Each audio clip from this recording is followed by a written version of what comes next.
And just to talk about what we want for the pace of the game, I'd say nice and steady suits us just fine.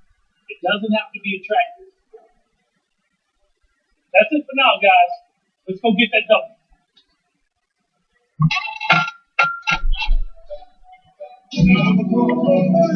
Welcome back, everyone, to the start of the second half. Big margin on our hands, but we'll see if that gap narrows down in the third and fourth quarters. You look at Freak in this game, he has been everywhere. Yeah, how about all of the assists he's had already in the first half? Got his team a lot of easy baskets. He's got great vision, Greg, and he's not afraid to get rid of it early. That's what makes him such a great passer. He doesn't hold on to that thing. He finds the open guy right away.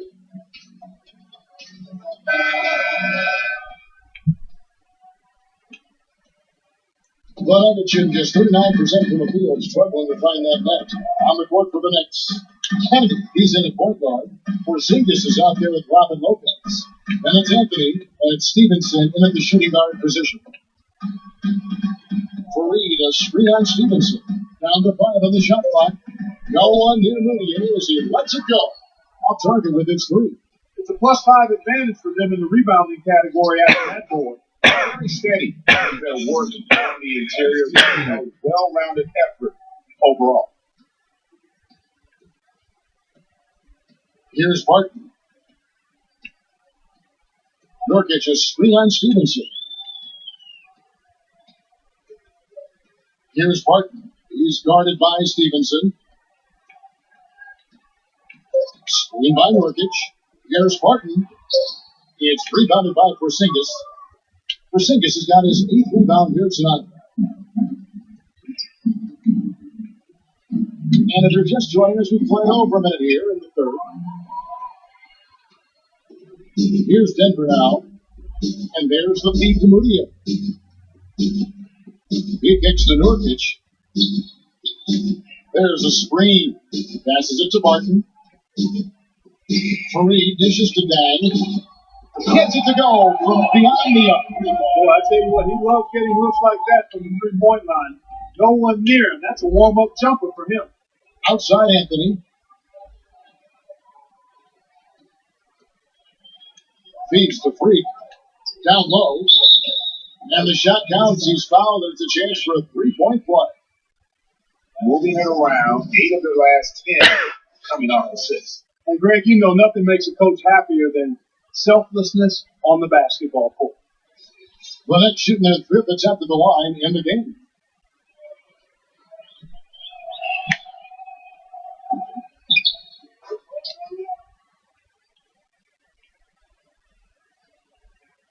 Here's Barton. He feeds it to Mudia. Pass to Nurkic. Dishes it to Barton. Outside Dang. Again, the miss by Dang. And they're 1 of 4 here to start the second half. And the foul called on Freak. That'll be his 2nd foul of the game. I mean, really just a great play to sacrifice his body and take the charge. Heads up action there. Reading the play and then beating him to the spot. Well done. Now, here's Moutier. Pass to Barton. Screen by Nurkic. Over in the corner, Moutier. Here's the 3. Another 3 for Denver. Something's growing, guys. The three-pointers just continue to flow. Yeah, they've had a great second half from long range, Greg. I mean, things are definitely starting to look up for them. And here's Stevenson following Emmanuel Moutier's 3. Stevenson drives in, and he uses the glass on the layup. Stevenson's got 8. That's 3 of 4 here to start the half. Denver's gone 2 of 3 when they ventured outside the arc in the third quarter.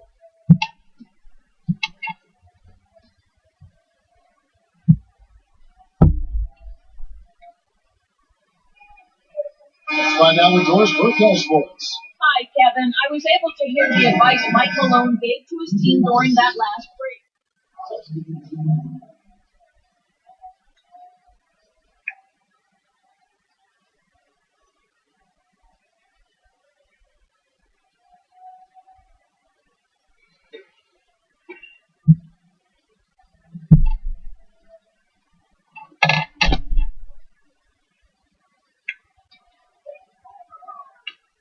Nuggets have gone a somewhat so far 4-10 on their shots in the second half so far.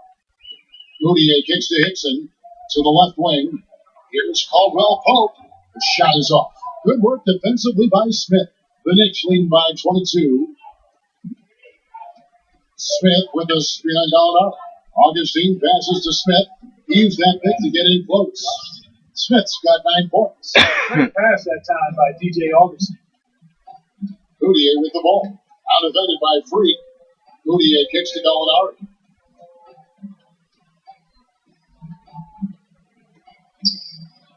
Got it. Good job in the low post. 10 points for him. And that's just a great individual play right through the teeth of the defense. Smith outside. He dishes it to Freak. It's good. The assist that time from Smith. Smith's got his third assist on the night. Feeling it. No doubt about it. He's definitely feeling it right now. Shooting a terrific percentage from the field. Augustine with the steal.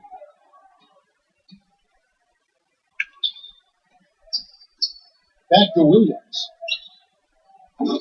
No good from outside. I tell you what, you can shake your confidence missing wide open shots like that. He's up the pick. And Gallinari again. Gallinari's got 12. And he's really shot the ball well, but it hasn't been contagious. Freak dishes to Williams. Quinn the pass to Augustine. Kicks to Freak. On the wing, Williams. Gallinari with the steal. It's stolen by Smith. And a fast break now for New York. Augustine with the ball. And what's your take, guys, on the hustle stats for the Knicks? Defensively, they played with a lot of energy, and the steals we've seen are a result of that aggressiveness. They've repeatedly gotten out on the break tonight as well and scored a lot of baskets in transition. Let's bring up the 2K leaderboard to show you the teams leading the league in assists this season.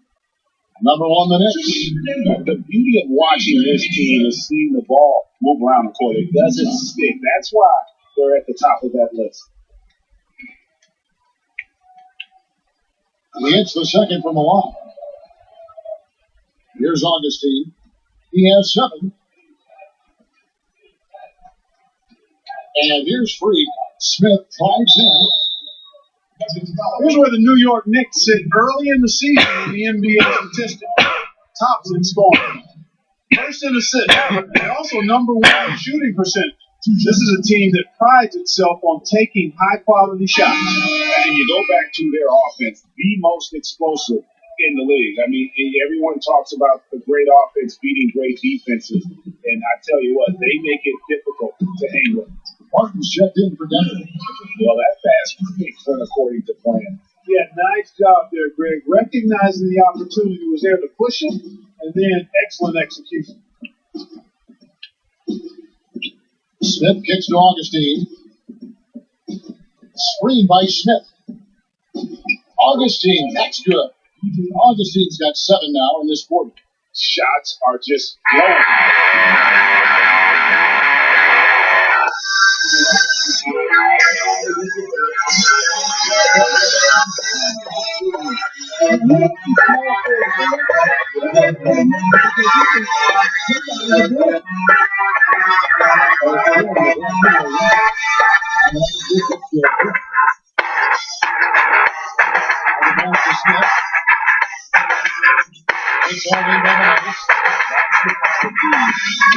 All right. Well, the Young Turks got a great show ahead for you guys. There's an iron ass in this show, and it's not even mine. We do have very serious stories about injustice in the country. I will get a little bit later in the first hour. And then the second hour, there is a fashion riot, a riot over fashion. And apparently there's this new combination of drugs called chemsex, and then you have sex while you're on those drugs with multiple partners over a number of days. And I'm told that this is a bad thing. Okay, well, we'll investigate later in the program. All right, now we start with a number of stories about politics here and abroad, but interesting twists and turns in these stories. We start with a good doctor, Dr. Ben Carson. Now, Dr. Carson wants to appeal to a lot of people, and apparently is working right now because he's leading the Republicans nationwide in the polling. But among those people are African Americans. So now, since he is African American, you would think that he would have an easy time reaching out to them. But, of course, since he's a Republican, his policies don't really help the African American community that much, so that's a bit of a problem. And he apparently, and this is the unexpected part, has troubles understanding how to reach African Americans. Because he decided that he should do an ad appealing to African Americans, but do it in rap. Upside down. Oh my God. Let's listen.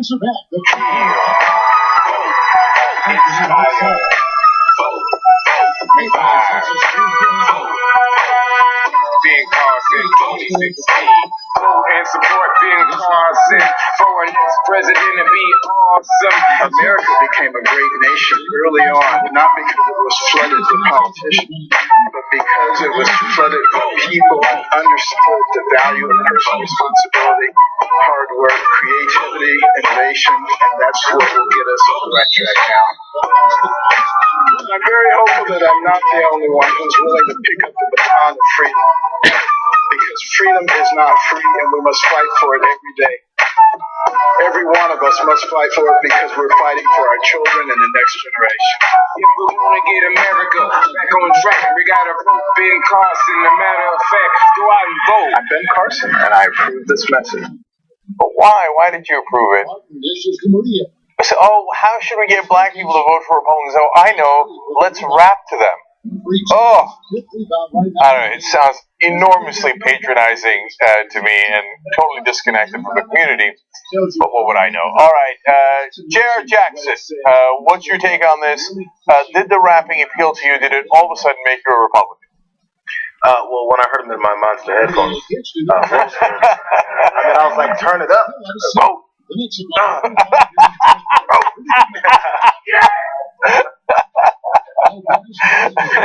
I don't know, man. It's patronizing. It's ridiculous. So whenever someone obviously doesn't know what they're doing or who they're talking to, and they try. I mean, it happens all the time with politicians that are too old or too removed. Whenever they say they like a certain sports team, and everyone knows that they don't watch that sports team, but they're in that city. It's obvious. So just stop. Don't try it. You're not going to get it that way. Try a different angle. I mean, but there's an ego problem, and then so you're like, oh, well, I can. I mean, they're black people. They listen to rap, right? Okay, let's just throw some random rap. Yeah, I mean, I don't know. Maybe it is an age thing. Maybe it's like, how do you talk to these people? I mean, I used to listen to country, but maybe the young people with their saggy pants are listening to the rap music these days. But look, he's not the first African American on the Republican side to run patronizing ads in African American media. Herman Cain, who was running last time around in 2012, did a very similar strategy. Now, he didn't rap, but look at how he views African Americans in this ad that they ran. To the right side. Paid for by America's tax. The night's still young. Come on, let's head to the river and try out the slots. Nah, I gotta get home. I promised Kathleen I'd help the kids with their homework. The Army really changed you. War does that. It makes you value what you're fighting for. So I suppose you want me to vote Republican, like you and your soldier buddy. Not at all. You've got no reason to. How's that? Well, you don't work for a living, so what do you care about keeping taxes low? Hey, that's cold. You cheat on your wife, so why would you want an amendment to protect marriage? Hey, a man's gotta do what a man's gotta do. And I know you're not going to enlist to defend your country. Not everyone's as slow as you are, bro. If you make a little mistake with one of your hoes, you'll want to dispose of that problem. Too sweet, no questions asked. No, now that's too cold. I don't snuff my own seed. Huh? Really? Well, maybe you do have a reason to vote Republican. Out to the right. Oh, Jesus, man, that's even more painful than the Carson one. No, I don't snuff my own seed, man. Hey, that's cold, bro. The fuck is that? Jesus Christ, man. But again, if it was white Republicans who had this image of young black voters, maybe you say, okay, they're out of touch, they didn't come from that community. Say, but it's African American Republicans that are running these ads. So, JR, again, what's going on here? Yeah, I believe, there's a segment of the population that they're distanced themselves from black folks so much. I mean, they've always thought they were better than black folks because these better black folk. It's an ancient thought process. I mean, we mentioned in the meeting about the talented tenth. It's like a Southern-born thing, but it was around the turn of like the 20th century, right? Where it was W.E.B. Du Bois he had essays and was talking about how there's this 10% of black folks that are like could be the educated ones in traditional education and go to college, do your books and all that stuff. And the other 90% are more like the sharecroppers and the industrial workers. And in order to bring up black folks, this certain 10% born are better than the rest, and they kind of have to help. It was in a positive light of like we need to bring up our people, but there's only so many of us that are capable of absorbing this kind of information. So I think, and then it's now kind of like a pariah type of thought process to think, unless you're still clueless like some of these guys are. And I think they ascribe to that kind of thought process. Well, the 90% down there thinks they talk like, yo, what if you have a problem with your hoes, bro? So let's try and speak to them because I'm reaching out to my idiot brothers.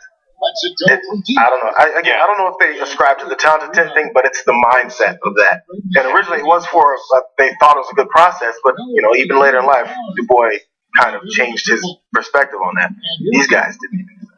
Right. Again, the theme is patronizing. Like I made it. I'm one of the good ones. But I'm going to reach out to the rest of them. How do they talk? They talk in bros and hoes and all this. That actually you're describing white frat boys, but that's a different matter. Okay. So, and I'll use this condescending message about how you're obviously sleeping around on your wife and all these terrible stereotypes that they put into the ad. It's amazing. And for Ben Carson, like I don't know how to speak to black people. I guess you rap to them. Jesus, man. Get a clue. It's unbelievable.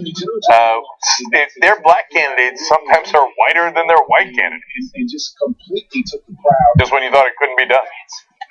Okay. All right. I guess it's not. Maybe it is in some points. We always call folks sellouts and stuff. Maybe it's what they believe and they really associate with racist white folks more because they have a similar thought for folks that they think are different than them. I don't know. Yeah. I'm sure that look, however politely they put it in their mind, the lower class people, they don't know them, right? I mean, they're one's a neurosurgeon, the other one ran a restaurant chain, and so they're probably looking down their nose at them, right? Which, by the way, is not very different than how white elites feel about other whites or blacks or Latinos. They look down their nose at them too. So that's not unique in that sense, but it is amazing how little connection they seem to have to the community or understanding of them. Okay. Now I got one more Ben Carson story for you guys because the guy's amazing. Keeps coming up with crazy shit day after day, and I'm not even talking about Donald Trump, right? Like those are the two leaders because they're the two crazies. Okay. So Ben Carson giving a speech at Andrews University back in 1998, and that's a Seventh-day Adventist university. He's Seventh-day Adventist, talking about the Egyptian pyramids, and he says something blatantly wrong and absolutely preposterous. Let's watch. My own personal theory is that Joseph built the pyramids in order to store grain. Now, all the archaeologists think that they were made for the pharaoh's graves, but it would have to be something awfully big when you stop and think about it. I don't think it would just disappear over the course of time to store that much grain. And, various scientists have said, well, there were alien beings that came down and they had special knowledge, and that's how they were. Does it require an alien being when God is with you? No, I don't know. First of all, there are no scientists who say that the aliens built the pyramids. None. Now, could there be a kooky scientist somewhere in the world who thinks that? Yeah, I guess. Anything in a scientific journal printed about how the aliens built the pyramids? But look at his view of scientists. Dude, that's not science. Because once you've, again, left the plane of logic, Well, you're in La La Land. Anything. It could have been the pyramids. It could have been the aliens built. It could have been Alf. It could have been E.T. You know, it was a Predator. It was a Terminator. Hard to tell, right? So, no, he says, that's ridiculous. That's not true. Of course, aliens didn't build the pyramids. The sky god did. Oh, I see. Okay, and so he's trying to relate it to this story in the Bible in Genesis of Joseph, who was in Egypt, and there was a 7-year famine, but he had stored up all this grain, and so according to Kooky Carson here, he thinks, okay, he stored it up in the pyramids, right? And then but archaeologists, first of all, that's not true. I'll get to that in a second, their exact thoughts on that. That's not how the pyramids are built. That's not why they were built. That's not what was in the pyramids. We know. We have the artifacts. We know what was in the pyramids. Second of all, when archaeologists go to study whether there was a Joseph or 7 years of surplus and the 7 years of famine, and then there was this guy who had the grain for everybody in the 7 years of famine, there's no such thing. There's no records of that. And back in the day, they kept a lot of records. I know it's a long time ago, but they would write down the amount of grain that was sold, who bought it, who sold it, what was the current situation, was there a war going on, was there a drought going on. They kept records of all this stuff. There's no talk of Joseph, there's no Moses. Israeli archaeologists went trying to find some references to a character that maybe not named Moses, but did something along the lines of Moses. Maybe he didn't split the Red Sea, but he had a fight with the Pharaoh, something, anything that would acknowledge what happened in the Old Testament. Nothing. There is no record of any Moses doing any of those things. It didn't rain frogs. None of it is true. I know that a lot of you think that, that offends me. Okay, but there's nothing I can do about that. So it's like me telling you that math is correct, and you tell me, well, that math offends me. Well, it can offend you, but 2 plus 2 still equals 4. Even if it offends you, it's still 4. It ain't 5, it ain't 6, it's still 4. So that's a sad day for you that it offends you. So, okay, now there's some of you who say, hey, wait, Jack, now. That was back in 1998. That's not fair. You can't go back there. I mean, back then he might have had different thoughts, but now he's evolved more, and he's, running for president. He's a Republican. There's no evolving. Okay, so they asked him about it on Wednesday. Here's what he said. The video has resurfaced from 1998 at the University, which mentioned that the film in your opinion refutes the story refuting what the archaeologists believe in here. It's still my belief, yes. Can you explain that a little bit more? Yeah, well, the pyramids were made in a way that they had hermetically sealed compartments. You wouldn't need hermetically sealed compartments for a sepulcher. You would need that if you were trying to preserve grain over a long period of time. Oh, interesting point. Except it's not true at all. So the press went to talk to archaeologists, such as Professor of Egyptian Art and Archaeology at Johns Hopkins, Betsy Bryan. Here's how she explained it. The actual space available within the pyramids of any era was highly limited. Far more was devoted to descending and ascending shafts. These would be highly unsuitable for grain storage in large amount. No basis in fact. In fact, they went to another professor from Yale, J.G. Manning, and he said about this theory, quote, it just has no basis in fact. It's just not true. There's no grain in there. It was built for the pharaohs. They asked Professor Manning, how would you describe a theory that it was actually Joseph from the Bible that stored grain in there? He described it very simply as this. Lunatic theory. Now, look, this guy's running for president.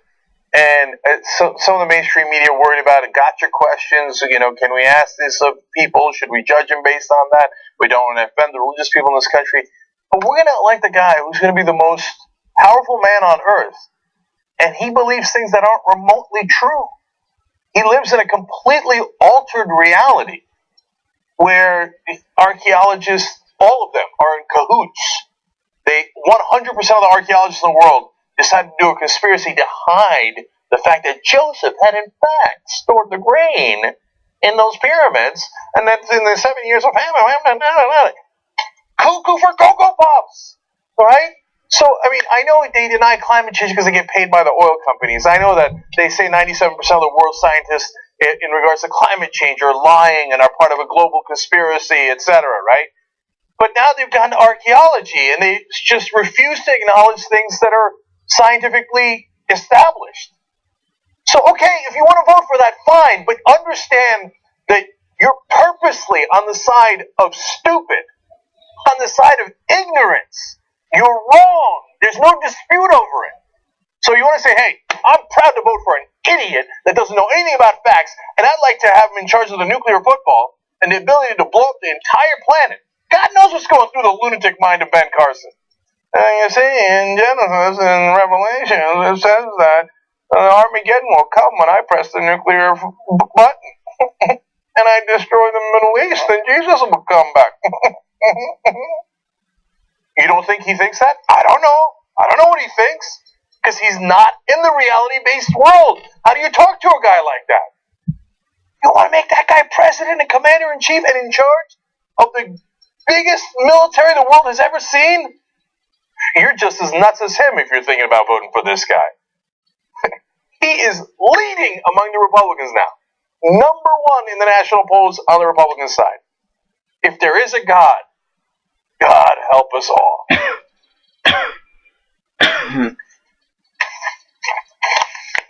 I'm sorry, I'm supposed to respect rules. Okay. Yeah, you're not fair to our position that 2 plus 2 actually equals 13. You're very offensive. Okay. Speaking of religious people, let's go to religious nuts of a different sort. Okay. Now, all our lives, we've seen the Ayatollahs lead chants in Iran of death to America. Ayatollah Khomeini did it when he led the revolution in Iran. Now we have Ayatollah Ali Khamenei, and he's done it as well. He often says death to America. Now, do I think that that's an exaggeration? Are they going to start a war with us? No. In fact, they went out of their way to do a peace treaty with us just a little while ago because they know who would win that war. We would, right? So they huff and they puff, but they haven't started that war, and they're not going to start that war. In fact, the only people that start wars in the Middle East are kind of us. Okay, but are they fans of us? Of course not. Hence the chant, death to America. It's a fairly clear chant. Or it was until the Ayatollah came out and said, well, he just said, I mean, death to America. I mean, maybe severe injury. Okay. No, he says that what he meant is death to the policies of the U.S. and arrogant power. And to be fair to him, that is a slightly more awkward chant. Death to U.S. foreign and domestic policies. Not quite as catchy, not ringing through the streets of Tehran. Okay. He went on to explain that the slogan and shout of death to the U.S. by the Iranian nation has strong, logical, and rational support and stems from the Constitution and fundamental thoughts that brooks no injustice and oppression. He's referring to their, fight against injustice in their mind. Yeah, if you meant, hey, they are on the side of injustice and we would like to change some of their policies, I wouldn't have gone with a chant of death to America. That seems like a completely different message. Sorry to have misinterpreted that. Look, again, on the substance of this is actually great news. But why is it great news? Because they did that peace treaty. They hated the sanctions that we put on them, and more importantly, got Russia, China, and their other partners throughout the world to put on them, including Europe, right? It hurt them bad.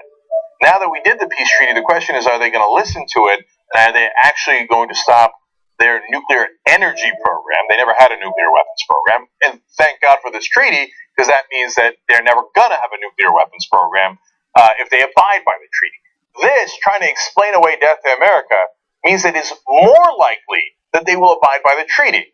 If they wanted to, after the treaty, do whatever the hell they wanted, we tricked you and now we have the money and we're not going to listen to the treaty now that you lifted the sanctions, then they'd go back to, death to America, right? Instead they've gone to, what do you mean, perhaps, slight injury, maybe, you hit the funny bone or ligament damage to American policies. Okay, that's good, because that means they're trying to soften their stance against us and actually abide by the treaty. So I'll take the good news where I can find it. Okay. Now, one more story for you guys, but back here at home. Okay. I'm told that the House Republicans, the Tea Party, and now this stupid thing called the Freedom Caucus are all fighters for the average American. And a lot of them hated the bank bailouts. Oh, the banks. They're for the average guy, right? They're not for those elites. They hate the elites, right? And crony capitalism, on crony capitalism. Oh my God, they'd never be in favor of that. I mean, a lot of them are funded by Charles Koch, and I saw him on MSNBC. He said he was opposed to crony capitalism.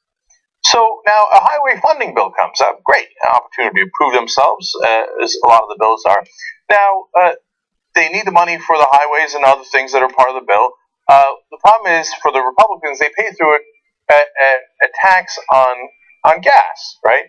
Now, that's how we've been paying for it for a long, long time. It's actually a very small tax. It has not increased with the rate of inflation, and it is minuscule compared to the gas tax that they put on in places like Europe, right? So it's actually a very, very small tax. But the problem is Republican companies, that's funny, Republican Party is in bed with the oil companies. So the gas tax, we don't like any gas tax. But you got to pay for the bill somehow, and they want the bill, right? But they don't want their buddies in the oil companies to get hurt by it at all. So, well, it's okay, because the Senate came up with a compromise. Over the summer, the Senate agreed to help pay for the highway bill by eliminating the $17 billion in payments that the Federal Reserve makes to banks. Now, okay, good, all right, good. We got a solution here. Everybody should be happy, because they need the $17 billion, but why is the Federal Reserve just handing $17 billion to the banks? That's outrageous. Now, of course they shouldn't be doing that. They never should have done that, and they should strip that no matter what happens with the highway funding bill, right? And it's a good thing we've got the House Republicans who are against crony capitalism and are here to hold the banks accountable. Wait a minute. That's Huffington Post reports here. But on Thursday, House Republicans reversed that move, voting on an amendment that would preserve the bank payouts. They just handed $17 billion to the banks. So what do? They stood up for the oil companies and the biggest banks in America by giving them, in essence, when they don't need it, and it's not even in the middle of a crisis, another enormous bank bailout, as they do every year. They protected them. What happened? I thought you were against crony. Okay, wait. Now, let's be fair. Maybe it was some of the Democrats that joined forces with the establishment Republicans, but not the principled guys, right? So let's read further. The government payments to banks received strong support from the Freedom Caucus, which has prided itself on opposition to crony capitalism. Say it with me. Of course! And nothing but sellouts. Whores. A lot of them. All of them. That's what they're. They're professional whores. $17 billion that the Fed prints and just hands to the banks. If you were against crony capitalism, this would be your number one issue.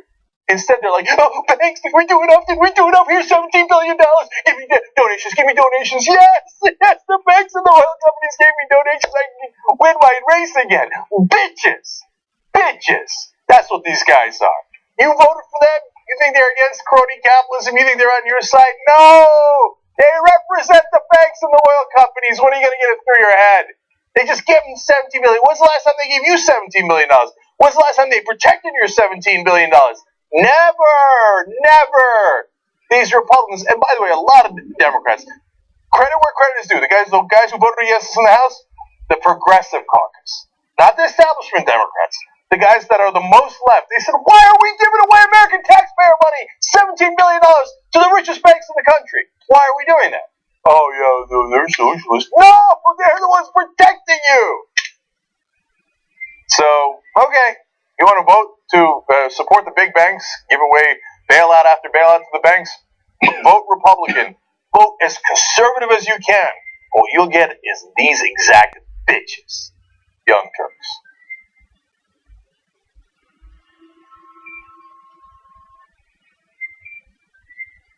We talk about TYT Army being so strong. Usually they help us run our show.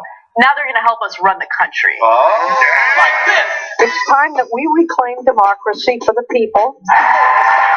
We had a huge victory for Wolfpack. When Lincoln said this was a country by, of, and for, he said of the people, not of corporations. Our representatives don't represent us.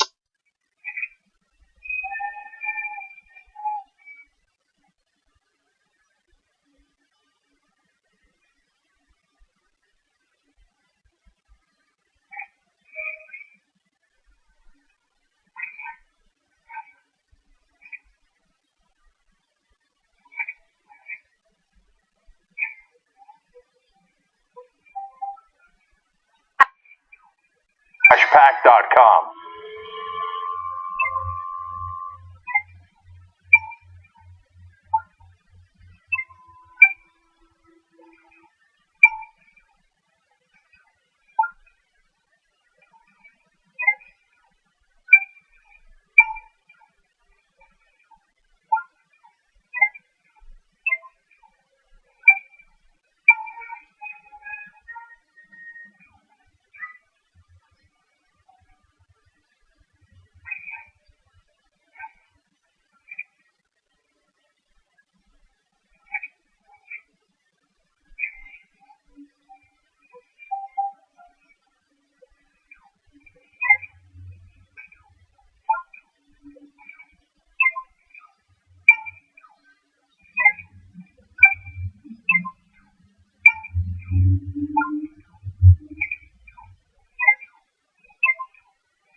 lots of things to get to.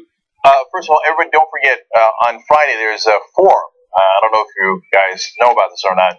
It's Democratic Forum. It's Bernie Sanders versus Hillary Clinton versus Martin O'Malley. And we're going to cover it here live at 8 o'clock Eastern.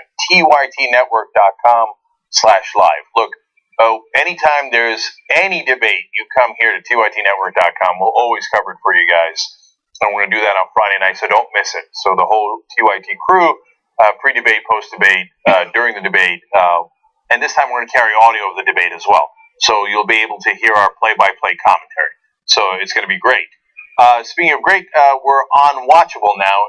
You've got to check this out. Watchable.com. Watchable has an iOS app. It's a great new platform. It's got great video content.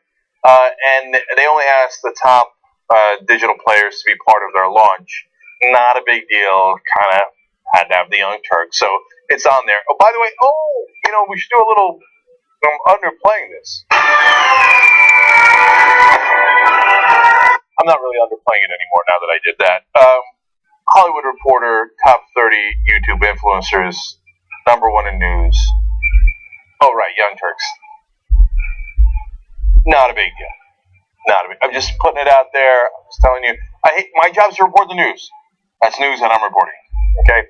So everybody check us out on Watchable.com. Okay, now, a couple of quick tweets for you guys. Ray for Madness writes in, this is just the first track off of Carson's upcoming album entitled One of the Good Ones. That's really, really funny. Chris Bradshaw writes in, I wonder if the next track on Ben Carson's album is his wife singing the national anthem. Shafiq Haddad writes in, I'm looking forward to hearing Ben Carson's country western song about his truck while campaigning in the South. He did #spittoon sound, that's why I did that. Mariposa Land writes in, quote from Neil deGrasse Tyson, the best thing about science is that it's true whether or not you believe in it. Okay, God bless. Exactly right from Tyson. And finally, Joe Oliver writes in, of course the Kochs are against crony capitalism. They got their money from the Soviets. That's impolite to mention in polite society, that the Koch fortune comes from working with Joseph Stalin. It's almost like, that's like a conspiracy theory. No, there's nothing conspiracy about it. They acknowledge it. Everybody acknowledges this is a fact, right? So all their money that came from their dad, and their dad gave them $400 million. How do you think they got to be so rich? Okay, an enormous, unbelievable inheritance. That $400 million came soaked in blood from Stalin. Okay? By the way, Koch brothers, what are you doing to repay back the Russian people for all the money you made working with that dictator that killed about 25 million Russians? Interesting. Not much. Interesting. All right. Anyways, now let's go on to some injustice here in the U.S. Unfortunately. I wish I didn't have to report any of these stories, but we do have a number of them for you today. Okay. In Southeast Washington, cops got a call for a disturbance, and it's interesting because it was not exactly cops; they were private police officers, and they got a report about a assault in progress in a residential building. They go get Alonzo Smith; he's 27 years old, and they bring him in. Now, here's where the trouble starts. They handcuffed him. Here, we'll go to the rest of the story from the news itself. Smith was found handcuffed, unconscious, and not breathing, police said. He was transported to a hospital where he later died. Now, we don't know what happened to him that caused his death, so not right to speculate. Have no idea. Literally. How would I know? It's not in the news. I don't have tape of it. I don't know what happened to him. Okay? But do African Americans die in custody more than other races in this country? Yes, I have the facts on that at the end of this video. So hold. Okay? But now, this is when normally racists would step in. Sorry to call you what you are, for those of you who would say this stuff. Oh, yeah, but Southeast D.C., that's a pretty dangerous place. He's a young black guy. He's 27 years old. God knows what he did. The implication is he had it coming, that he should have somehow died while being handcuffed. And so let's go to the record and find out what he was about. Well, they found his bio online, and he said he was working in a private school assisting with special needs youth and finishing his social work degree. Ooh, does sound particular. Okay, now, he doesn't just say that, it's true. We've got quotes from his colleagues in a second. He was also so dangerous that he was a poet. He wrote poetry. He's one called The Road that he wrote. Dream freely with a life at my own pace, carelessly happy, released of my hate. Who can say they don't wish on this star, a star so bright and promising yet so far? Does seem very dangerous. Now, we go to his colleagues that worked with him in the facility where they helped special needs kids.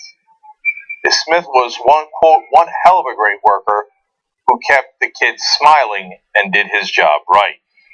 Alonzo wrote very recently, just a couple of days ago, I'm all in for these kids. I will be at work with my smile and anxious to hear Mr. Smith from the students. Bless my soul.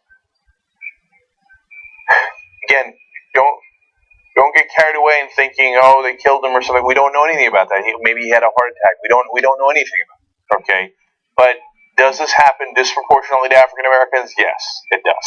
So first off, you know that unarmed people who are shot, unfortunately, disproportionately African American. African Americans are heavily overrepresented among the dead in that category at about 1 in 4. That is double their percentage of the population. You might have heard that from all the news about African Americans who are being shot when they're unarmed, right? But you might not have heard the stats about what happens to African Americans in custody. So here's that. According to The Guardian, African Americans have been disproportionately frequent victims of death by taser and in custody, comprising 38% and 32% of all victims. So, even though African Americans are between 12 and 13% of the population, they're about 1/3 of the people who are killed in custody. When they're already detained, there's no threat, they're in custody, and of the people who are killed in that category, they're about 1/3 of them. So that is almost 3 times the size of their population, their percentage of the population.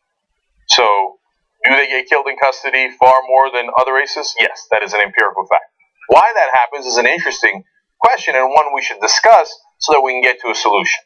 So I hope that this case at least sheds a light on that and we find out what happened to Alonzo Smith and we find out why this happens far too frequently to African Americans in this country.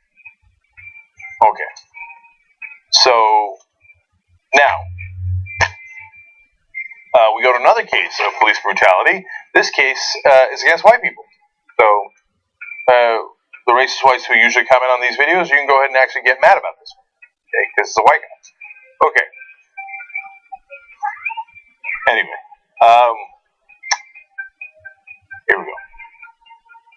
In Pennsylvania, police officer Lisa Merkel, 37 years old, who was with the force for 15 years, so a bit of a veteran, shot a guy in the back. He was 59 years old. His name is David Kasich, or it was David Kasich. She killed him. Now, there were 2 fatal shots in the back within a span of 4 seconds. Now, what led to that point? Now, Kasich, to be fair, ran away from the officer. Now, we don't know why he ran away from the officer, but later we found that there was alcohol and drugs in his system. And they said they found a syringe near his body. So, is it possible that he ran away because he was high? Or at least drunk? Sure. There's a lot of reasons why people run away. Should you run away from the cops? Absolutely not. Partly because they'll kill you, right? Partly because you shouldn't. You should, cooperate with the authorities and then go to the justice system, okay? Now, he didn't do that. Did he deserve to be executed for that? No. The cop in this case says, well, of course, I didn't execute it. That's harsh language. That's not right. I had to do it. In fact, I'll give her exact quotes in a second.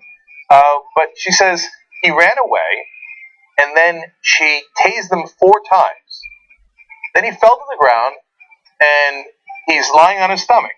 She ordered him to make sure that he took his hands out of his jacket so that she could cuff him. He apparently didn't do that, and she thinks he reached into his jacket pocket, in which case she riddled him with bullets and killed him. But she had. Okay, so let's go to some of the details in the story now. When charged with criminal homicide, she thought it was very political, and she explained this way. She said there was no other reason for him to reach in his freaking jacket. But wait a minute. Officer Merkel, there's a million reasons why he might have reached into his jacket. Number one on that list is he was high. He didn't know what he was doing. Like, that never occurred to you? That maybe the guy ran away because he doesn't know what he's doing, he's drunk, whatever. That you, as a police officer for 15 years, that's never happened to you? You didn't want to wait half a second while he's lying, remember, on his stomach, on the ground, right? In order to have a gun, he'd have to take it out, turn around, and shoot her. But no, I can't wait for a quarter of a second. He kind of reached. I had to kill him. I had to shoot him in the back twice. You see, why? There's no other reason why he'd reach in his frickin' jacket. There's a million reasons why he'd reach in. Okay. See, back in the day, cops actually cared about our lives. I think I saw it in the movies. I saw it in TV shows. They'd say, freeze, you're under arrest. They'd wait. They'd see what your reaction was. They wouldn't just show up and be like, oh, look, he's reaching somewhere. His hand exists. Boom, boom, boom. Kill him. Right? So today, that's how it is. And that's how they're trained. That's why she's so surprised. She's like, I don't know. They trained us to kill him immediately. What? Now I'm being tried? What? By the way, there's footage of this. Her defense is desperate to make sure that we never see the video. Kasic's family has seen it, and they say that it leaves no doubts as to what happened. It is crystal clear. Now, wait a minute. If you had to do it, and the videotape, I would then exonerate you, right? If the videotape was shot from her stun gun. So, why don't you want us to see the tape? Oh, because it shows you shooting him in the back for no goddamn reason. No, by the way, again, let's be fair, not no goddamn reason. I get it. She thought she was trained, like, if there's even a 1% chance that you could twist your ankle, you should murder someone, right? I know, that's the training that cops get these days. So, yeah, what if he reached into his jacket, and he had a gun, and he turned around, and he was much quicker than I was, and I couldn't react for 2.5 seconds, 5 seconds, however long it took for this drunk high guy to turn around and shoot that gun. Well, I don't want to take that 0.5% chance. Let me just execute him. I didn't have a chance. I didn't have anything. She said that she was, quote, justified in saving my life that day. Oh, by the way, if you're wondering, was her life in actual jeopardy? Did he actually have a weapon? Of course not. No, he didn't have a weapon. But he reached. We've done stories on the show. Whites, Latinos, blacks. Hands up. You're talking about, I'm not talking about Michael Brown. We showed a video just last week. Guy's got his hands up, and they're just boom, boom, boom. They execute him. They say, oh, I thought he reached. Yeah, he reached up because you told him to put his hands up.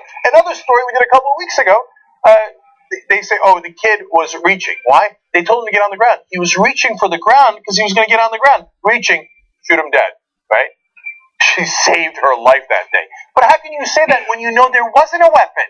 There was no weapon. How do you explain that you saved your life? Well, what if you reached into his pocket and, got out a tissue and strangled me with it or something? I saved my life. No, don't take any chances. Don't take any chances. I'm a cop. I don't want to take any chances. Okay. Maybe you should have gone into gardening or something. Okay. She says, I was only charged for a political reason. She says, I'm very upset with the district attorney's office. Yeah, if you're charged with criminal homicide, I imagine you're upset. She says that. What a haughty, unbelievable thing to say, right? Can you imagine a regular citizen, they pull a guy in, if they pull Lee Kasich and charge him with shooting a cop, and he said, I'm very upset with the prosecutor's office. I think this is all political. Who would give that credence? The reason she says that, she's arrogant enough to say it, is because she fully expects, and she says, that she'll be exonerated because all cops get acquitted no matter what in all shootings, right? And that she'll be back on the force. She's upset that she's not making money in the meanwhile. Oh, that is a slight inconvenience. You know what was an inconvenience to Kasich? Getting shot in the back a couple of times. Okay. Now, finally, to the quote that enraged me. She says, I wish he didn't do this. I didn't want to have to shoot him, but he made me.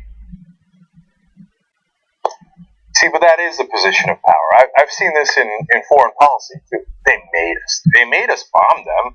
They made us kill their civilians with their collateral damage. They made us do it. And in this case, authority figure, cop, she's been trained, as almost all the cops in this country have been trained.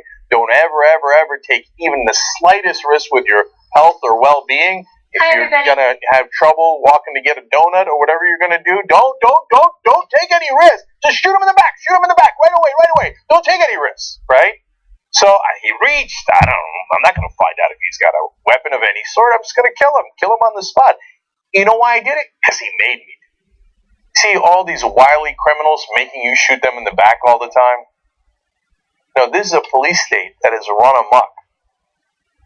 You know, some people out there think, black people, they're over, blah, blah, blah. Not just black people. Okay, none of our lives matter. Okay, if you're in a position of authority or you're rich, then your life matters. If you're part of the elite, you're part of the, listen, hey, conservatives out there, if you're part of the government, like a cop, then your life matters a lot, right? If you're a regular citizen, white, black, Latino, yeah, man, you shouldn't have been drunk that day. You should listen to my orders 100%. If you vary from my cop's orders, your life will be put to an end. That's it. You know, the only group more overrepresented than African Americans who are shot when unarmed, the mentally disabled. Because the cops go in and they're like, oh, won't listen to orders. Yeah, because he has a mental issue. Slow down for a second. Slow down. Find out what's going on. Nah, I don't know, man. He didn't listen to me. Bang, bang, bang, bang. Kill him. 25% of the people killed in this country that are unarmed by cops are mentally disabled. Oh, you don't listen to my orders. You disrespected me. You made me do it. Oh, you got mental issue. Who cares? Bang, bang, bang, bang, bang, bang. Kill them all. None of our lives matter, man. Wake up. Wake up. If we don't change the cops' training, this could happen to any of you. Okay. All right. Another story. I know this is the injustice block. We got one last one. Luckily, no one died. It's the whole community fucked with.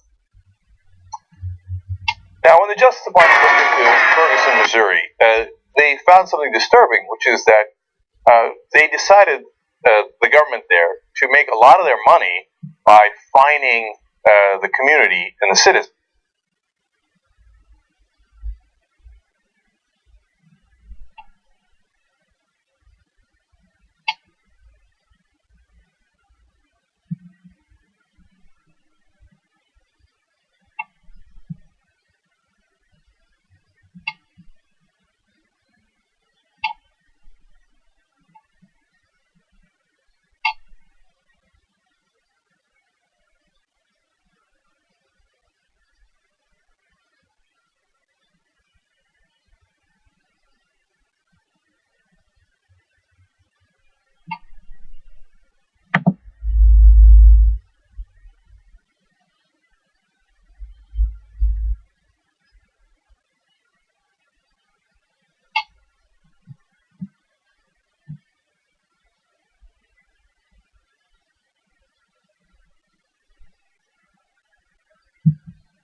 Alright, back on the Young Turks.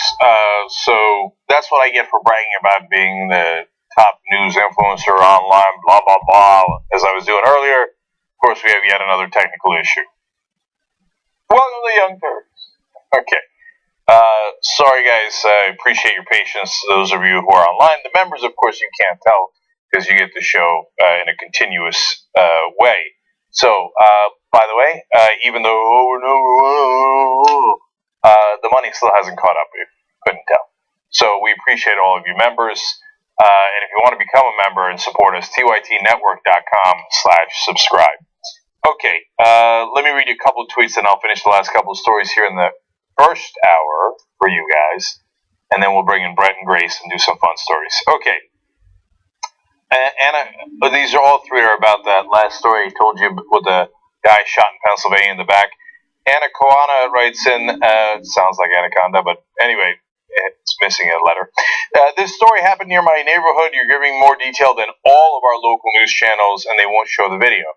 That's because, like I said, the judge won't release the video, and he won't release it because the cop was like, don't, whatever you do, don't show the video to the public. But he made me do it. I was obviously justified. I'll be back on the force any minute. But don't show the video. Whatever you do, don't show the video. Chris Bradshaw writes in, isn't that what domestic abusers tell their victims? I'm sorry, baby. Why'd you make me do that?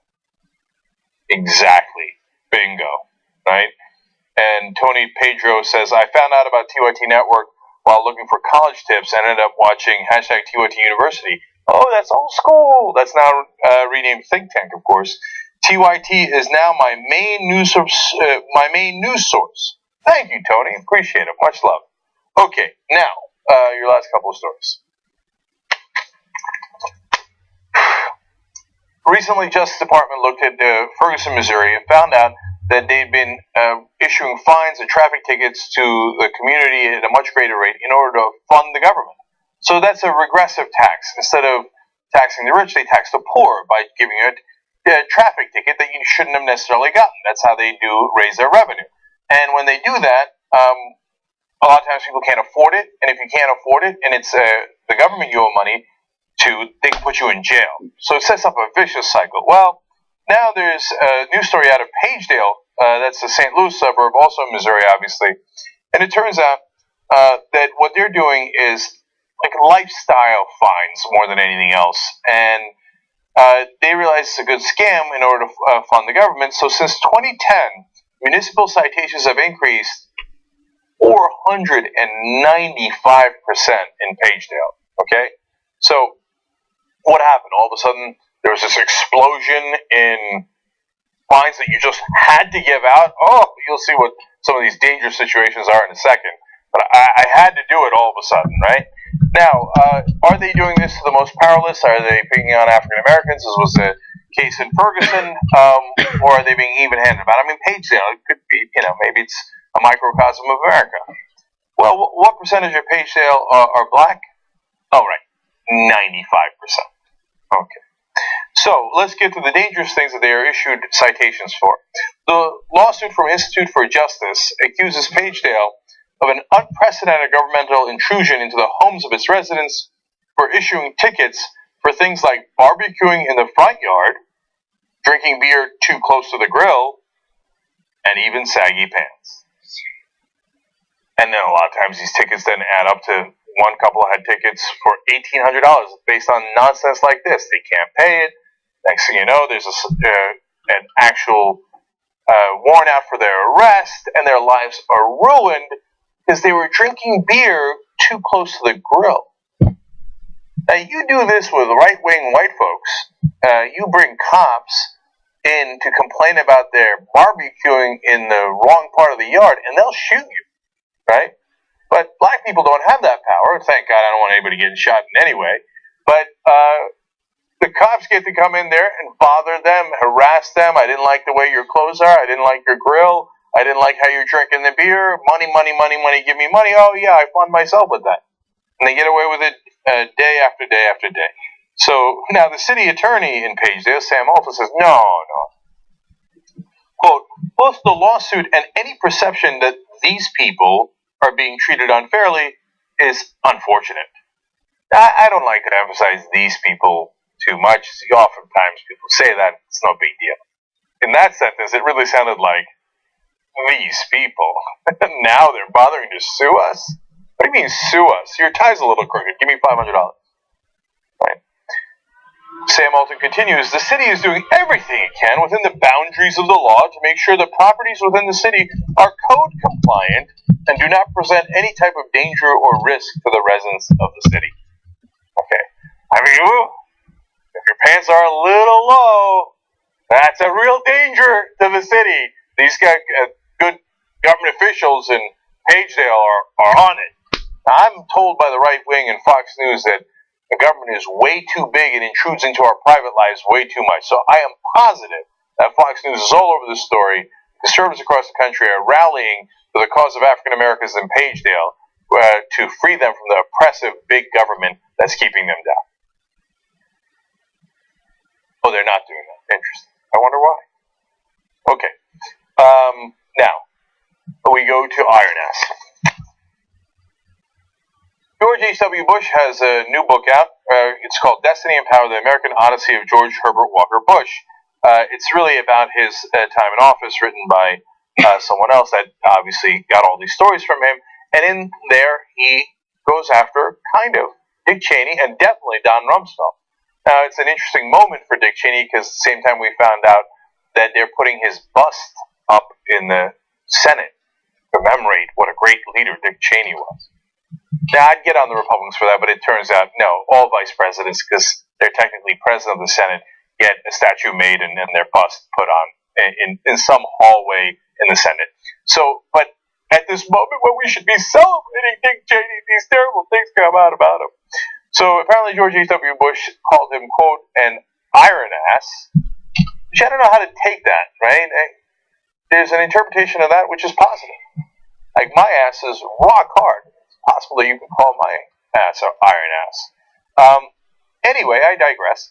So, but he did have this to say about Cheney. He said he became very hardline and very different from the Dick Cheney I knew and worked with. He went on to explain that he seems like he got,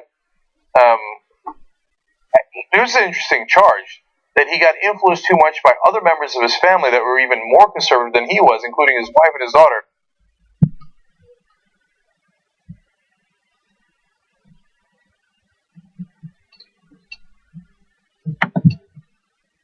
I'm with Dick Cheney on that particular charge. I think he was plenty conservative as it was, as he's going to talk about in a second.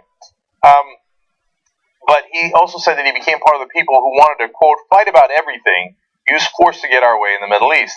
And he seemed to imply that he led his son, George W. Bush, in the wrong direction. Okay, now about Rumsfeld, he was much tougher. He said, I've never been that close to him anyway. There's a lack of humility, a lack of seeing what the other guy thinks. He's more kick-ass and take names, take numbers. I think he paid a price for that. Rumsfeld was an arrogant fellow.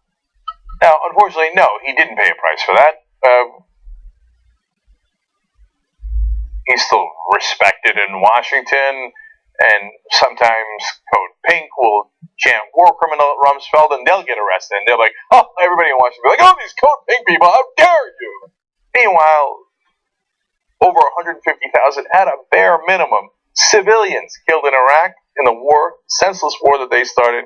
4,500 U.S. service members killed in a war they needlessly started. And right now, Dick Cheney's having a statue of him put up in the Senate. Rumsfeld has suffered no consequences whatsoever. They're just as arrogant. They're just as iron-assy as they always have been. In fact, Cheney goes on TV and has a good laugh over it. We smile about it. We laugh about it. Same with my daughter, with Liz. But my family was not conspiring to somehow turn me into a tougher, more hard-nosed individual. I got there all by myself. Cheney is reading Meacham's book, in which the 41st president calls the vice president iron ass. Cheney sees the comment as more compliment than criticism. I took it as a mark of pride. He went on to say, I think a lot of people believe then and still believe to this day that I was aggressive in defending and carrying out what I thought were the right policies. Okay, is that true? Do a lot of people think that Dick Cheney did the right thing and he had to take those actions after 9/11 and attack the wrong country? No, it's not true that people think that. In fact, when he left office in 2009, you want to know what Dick Cheney's approval rating was? 13%. Now, this is the guy that the Republicans now honor and celebrate, and is all over TV as if he has any legitimacy whatsoever. The worst vice president we have ever had led us down a wrong, dark path that included torture and disastrous foreign policy mistakes. That's why the jury's in on Dick Cheney. The American people can't stand him. I'm not sure I've ever seen a politician at 13%. Maybe John Edwards when he was cheating on his wife who had cancer. But even then, I'm not sure he hit 13%. But this guy goes around as if he's been vindicated. You're not vindicated, man. We all can't stand you. And we know what a buffoon and a loser you are. And by the way, on top of all of your failures, did you ever get the guy who hit us on 9/11? You had about 8 years to do it. No, you never got Bin Laden. Loser through and through.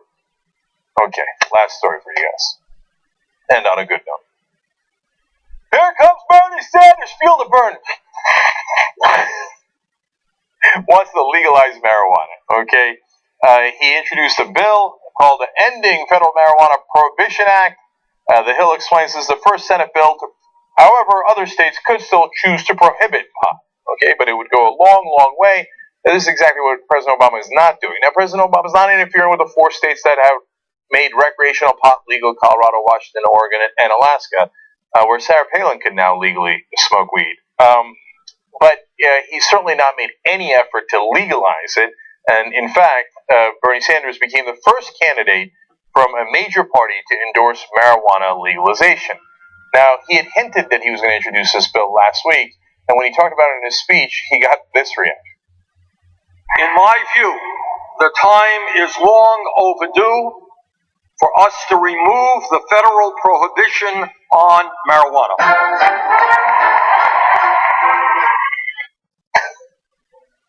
That's nothing short of awesome. Okay, now Hillary Clinton has followed Bernie Sanders to the left on some issues for political reasons. Will she do so on marijuana? Well, so far the answer is hell no. She calls marijuana a gateway drug. It'd be a gateway to Taco Bell and other dangerous snacks. Watch out, pound cake. Here comes marijuana. She also said there can't be a total absence of law enforcement. Yes, there can. There's a total absence of law enforcement on alcohol. Prohibition didn't work for alcohol. It's not going to work for marijuana. Now, I've been saying that for a long time, but I'm not the only one who thinks that. Bernie Sanders might be the only candidate who's willing to say that, but he's certainly not alone in the country. What percent of the country now believes marijuana should be legalized? 58%. We have won this battle. Okay, they just don't know it yet. Right now, they'll say, "Oh, Bernie Sanders, radical leftist, socialist, crazy guy, legalizing pot. No way. No, we're going to wait a couple of years before doing that, or maybe a couple of decades. Why are we waiting? You know you're going to legalize it. You know nothing wrong happened in Colorado except they got to collect more taxes. I mean, it's been fine in all the states. There's going to be more in states. Now red states are passing legalization. More than half the states have medical marijuana that's already legal. 58% of the country believes that number is only going to grow. It's not going to shrink. No. We have to call Bernie radical right now and only realize he's right 10 years from now or 20 years from now. Skip the nonsense already. Okay, one way you can skip the nonsense is if you make him president. Feel the burn. Is that something that happens? No, not really. Right? What do I know? All right, we'll be right back.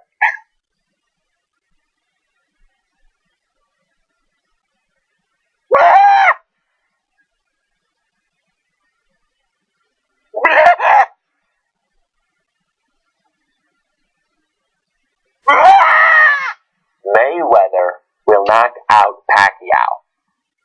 Floyd beats his wife.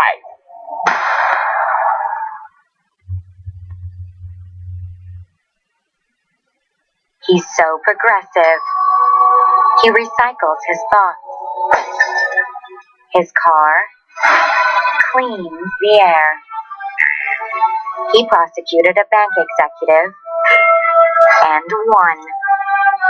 His idea of Social Security is old people. being able to survive. When he builds a bridge, it bridges the income inequality gap. The only campaign contribution he'll accept is your vote. He's the most progressive man in the world. Not all Democrats are created equal. Support bold progressives, my friends.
Young Turks. Hey, look at this. Pop Trigger crew here. Brett and Grace.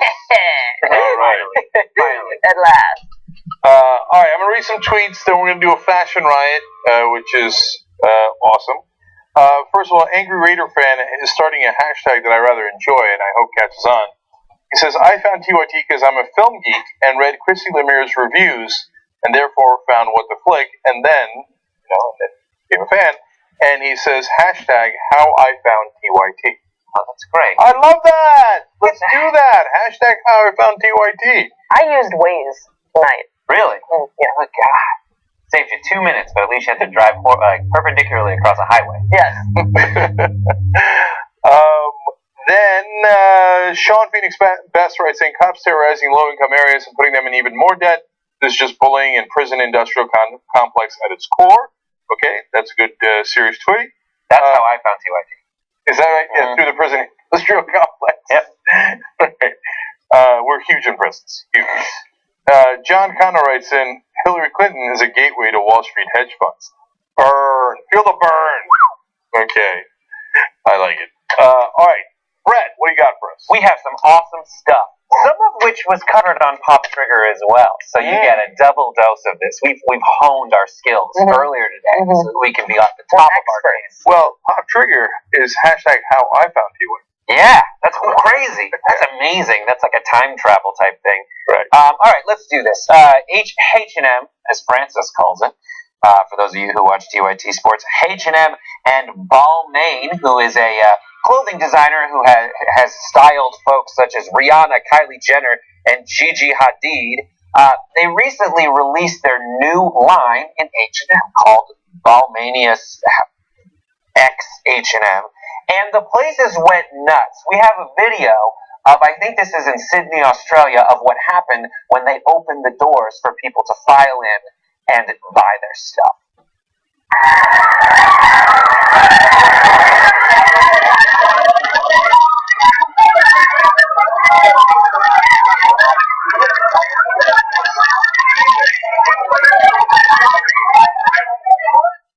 Hashtag Balmania. It's amazing. What you gotta do when Balmania comes down on you? I remember Balmania 6. So I assume that we're all going to be getting, I'm like looking at the fashion here, we're all going. Yeah, gonna do it. H&M after the show. Do you want to see? I was curious because I have no idea I what had no Balmania is. Believe it or not. What?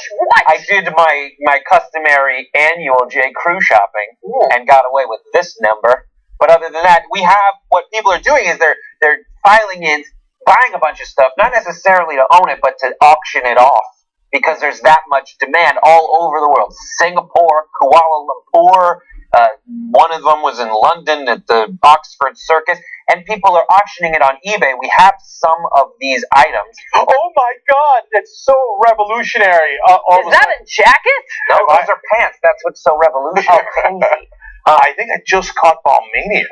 And here's another one. A bathrobe? These things were these are whatever, eight times the price is what they auctioned it for. They said that even a stone's throw away from the entrance to H&M, people were creating a small black market. And people were throwing stones. That's what I heard too. Literally, just a stone's throw to get that clothing. Yeah, so in London, there was, what happened? These 20 guys tried to bum rush the entrance, and they're young guys, and I don't think they're enthusiasts of Ballman or H&M. They're looking to sell it online for 5 times the price, etc.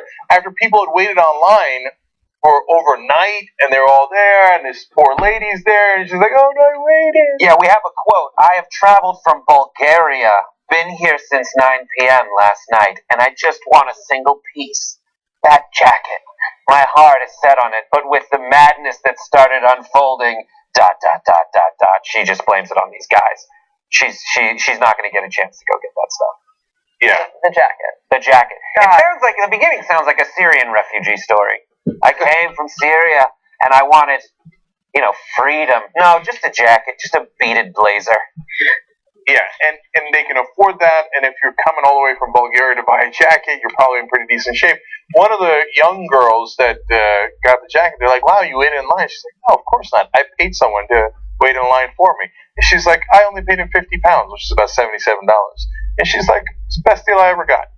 Good God. Well, why is is it about this clothing? And I don't know if this panel can answer it, to be honest. But what is it about this specific brand of clothing that people are so attached to that they are straight up? I mean, ready to attack people. And one of the guys in that video was just holding a rod of clothing and pushing it through the store.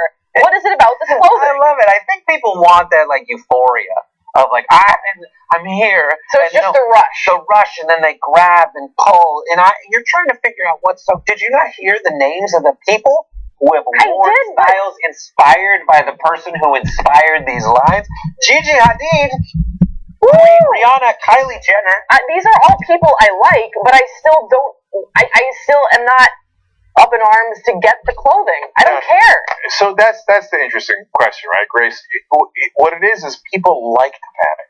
That first guy running in was, by the way, hilarious. You gotta watch that again. Look at that. Okay. So, like, he didn't want to slip. I love the panic. But that's the thing. People love the panic, right?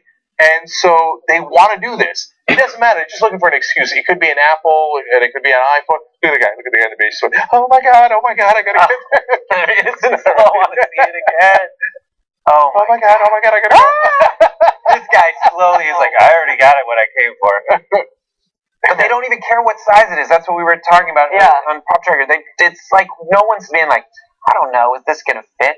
They know if they get it, they can auction it, which is crazy because H&M clothes fall apart faster than you can send it to someone in express shipping.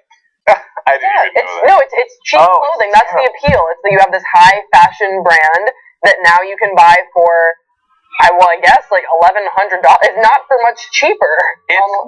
It's not cheap. Well, yeah. The thing about H&M is they'll do it for cheaper, but H&M, there was a great thing. I think John Oliver did it about how the way that they keep their small margin business so profitable is they just have things like this. That's like, oh, this week it's Balmania, and next week we do something with Alexander Wang, and a week after we got it's all about. They did like Kate Moss's collection, and then now they're gonna do like Balmain, and then. I'm good with Target, to be honest.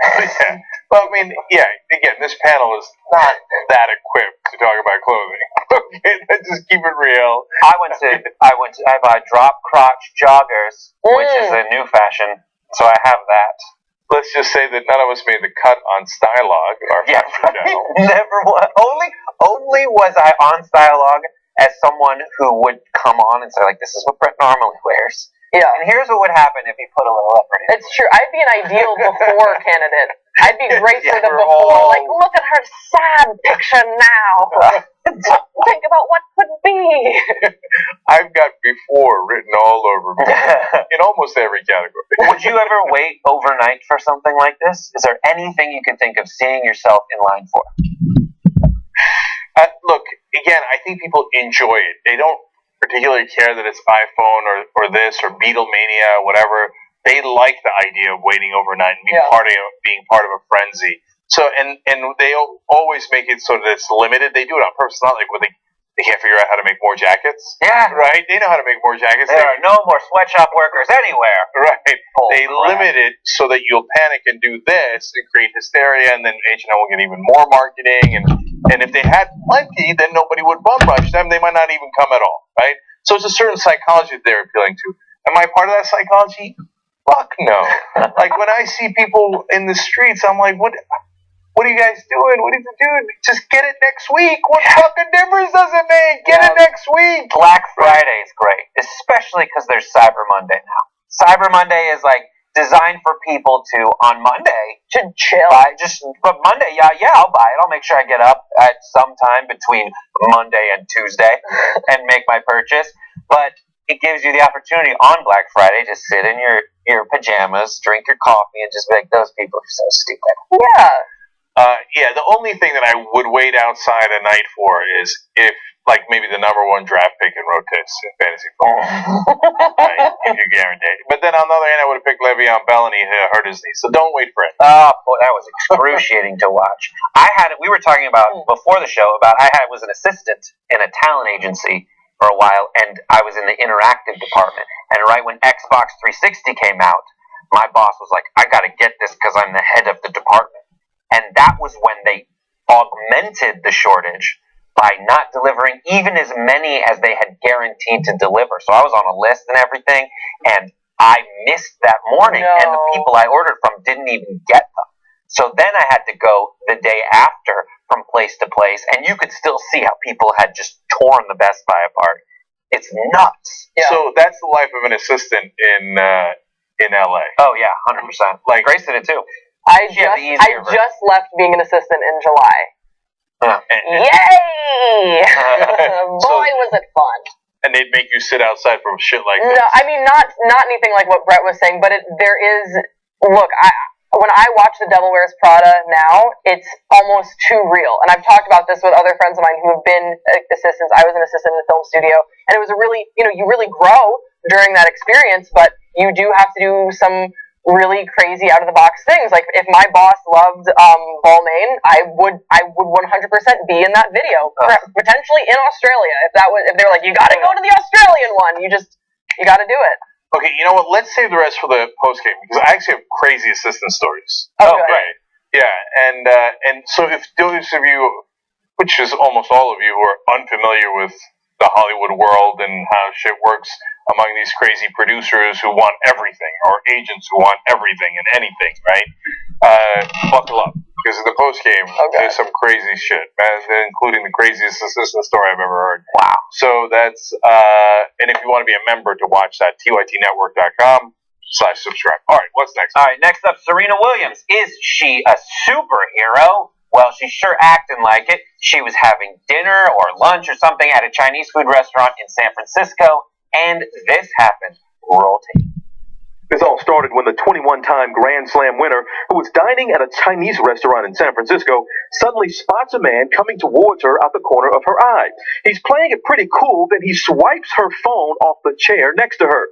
The six-time Wimbledon winner's self-described superhero sense kicks in. She leaps up, chases after him. Surveillance camera catches all the action. The people in the restaurant were shocked. Damn, so what'd she do? She chased him down and grabbed the phone? She went after him, and then she said, in my most menacing but still polite voice, she said, "Is it possible that you took my phone by mistake?" And he says, after she saw him trying to decide what to do, he said, it was really confusing in there, so yes, I must have accidentally done it, because it was confusing. And the restaurant was so crazy. Yeah. You know, because a lot of the menu is in a different language. Also, you pick up other people's phones. Yeah, that's why you have to walk around the restaurant, go to her seat, and pick up the phone, hide it under your clothes. Under your jacket, your jacket, walk around. It's confusing, dicey. I wonder if he, whistled or something. They're like what cartoons do to seem non-suspicious. Yeah. Oh, so good. So that's badass. Well, I mean, it's badass. I didn't think I could respect Serena Williams more, but the way that she went about this as polite but menacing, a lot of us in that situation would forget the polite thing. It would be more. I mean, I would just go for menacing. I mean, and I'm not even that menacing to begin with. So I'm terrified of you. Well, I am. As a huge lesbian, that does work in my favor. Of just give me it back. It just works better, Give it back. That's pretty scary. There's a lot of lesbian gangs running around. Well, they never asked me to join. I know. I'm right here. I could be an awesome teammate. But more importantly, yeah, you picture yourself as a gang member right now? The lesbian gang. What do we do? Just play softball? I don't know. Generous. But is that a thing? Well, if Ellen, if you're watching, I'll join her gang. We'll steal phones. I also think that something is kind of fishy about the story because I feel like he must have known that it was Serena Williams. Everyone knows who she is. She's one of the most famous athletes in the world. I think that maybe he was trying to steal it to try and see who she's been texting. 100%. Or there's something else going on. Yeah. Who wouldn't want her phone? Right, because I don't think that he was just I'm just going to sell this and not, it was clearly this is Serena's phone. I want Serena Williams' phone. Drake's penis is somewhere on that phone. Yeah. And we need to see it to see if he really is Jewish. So he seemed like a fairly well dressed gentleman, right? And so I don't think he was your run-of-the-mill thief who's all right, let me go to a Chinese restaurant and see if I can grab some phones, right? Mm-hmm. I think that he saw Serena Williams, saw that she put the phone down and thought, I wonder if TMZ or somebody will pay me some serious cash for what's on this phone. I will Let me go try further this. than that. I think and this might be because I've been watching a lot of JFK conspiracy documentaries recently, I think he was the patsy. I think he was the patsy, and that TMZ was like, yo, Serena Williams is sitting at that table. She'll never suspect you because you're old and put together. Just go in there with your jacket, whistle, maybe, I don't know. Just be really cool about it. Say that the restaurant was crazy if she stops you, and then slip us the phone if you make it out alive. Okay, first of all, love that theory. let's I'm on your side. Let's note that we have no idea whether TMZ was anywhere in the country. Like anywhere in the area. But not gonna we made that part up. Not going to stop Grace over there. That's my superhero sense. Right. But I like your theory that he came in from the grassy knoll to steal. I love it. And I think that it was, I don't care where they were, he did come in from the grassy knoll. Spread that around too. Yeah, and he picked up the phone back into the left. Back into the left. How fast did she notice it was missing? He like walks away and she's just like, da-da-da-da. What? Oh, and she's up. She's out for the No, it's over, by the way. He's not a regular thief. Because here's what happens with a regular thief. First of all, they don't come dressed like that. It's just not, unless he's like a cat burglar, like from the old days. Like he was, right after he robbed, Bruce Wayne, he came here and decided to do this. Right? Anyway, once he got outside. Al Roker. Yeah. Any Al Roker. Yeah. He would have run. You don't talk a normal thief who's like looking to get high or something. Hey, did you take my cell phone? Can I get it back? Unless he's a patsy from off the grassy knoll, he's gone. You're not talking him back into giving your phone. We solved it. We solved it. So got your TMZ. Awesome. Let's move on to the next story. New Canadian Prime Minister Justin Trudeau has selected his cabinet, and it's 50% women. Can you believe it? There he is. He's like, what? I pick women. I don't care. I'm attractive. He's his father was the Prime Minister. He is now officially the 23rd Prime Minister of Canada. And when asked, he said, let's see, it's an incredible pleasure for me to be here today before you to present to Canada a cabinet that looks like Canada. Also, when asked why it's 50% women, he said, it's 2015. That's all he said. So that's it. And, this is a huge thing. This is something that people talk about how they're going to do it. But he's like, I'm actually going to go ahead and just make half of my cabinet female, which I think is a travesty. But by the way, people will say that. Right?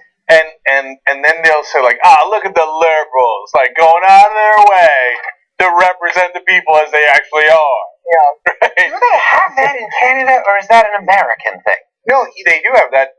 He defeated that.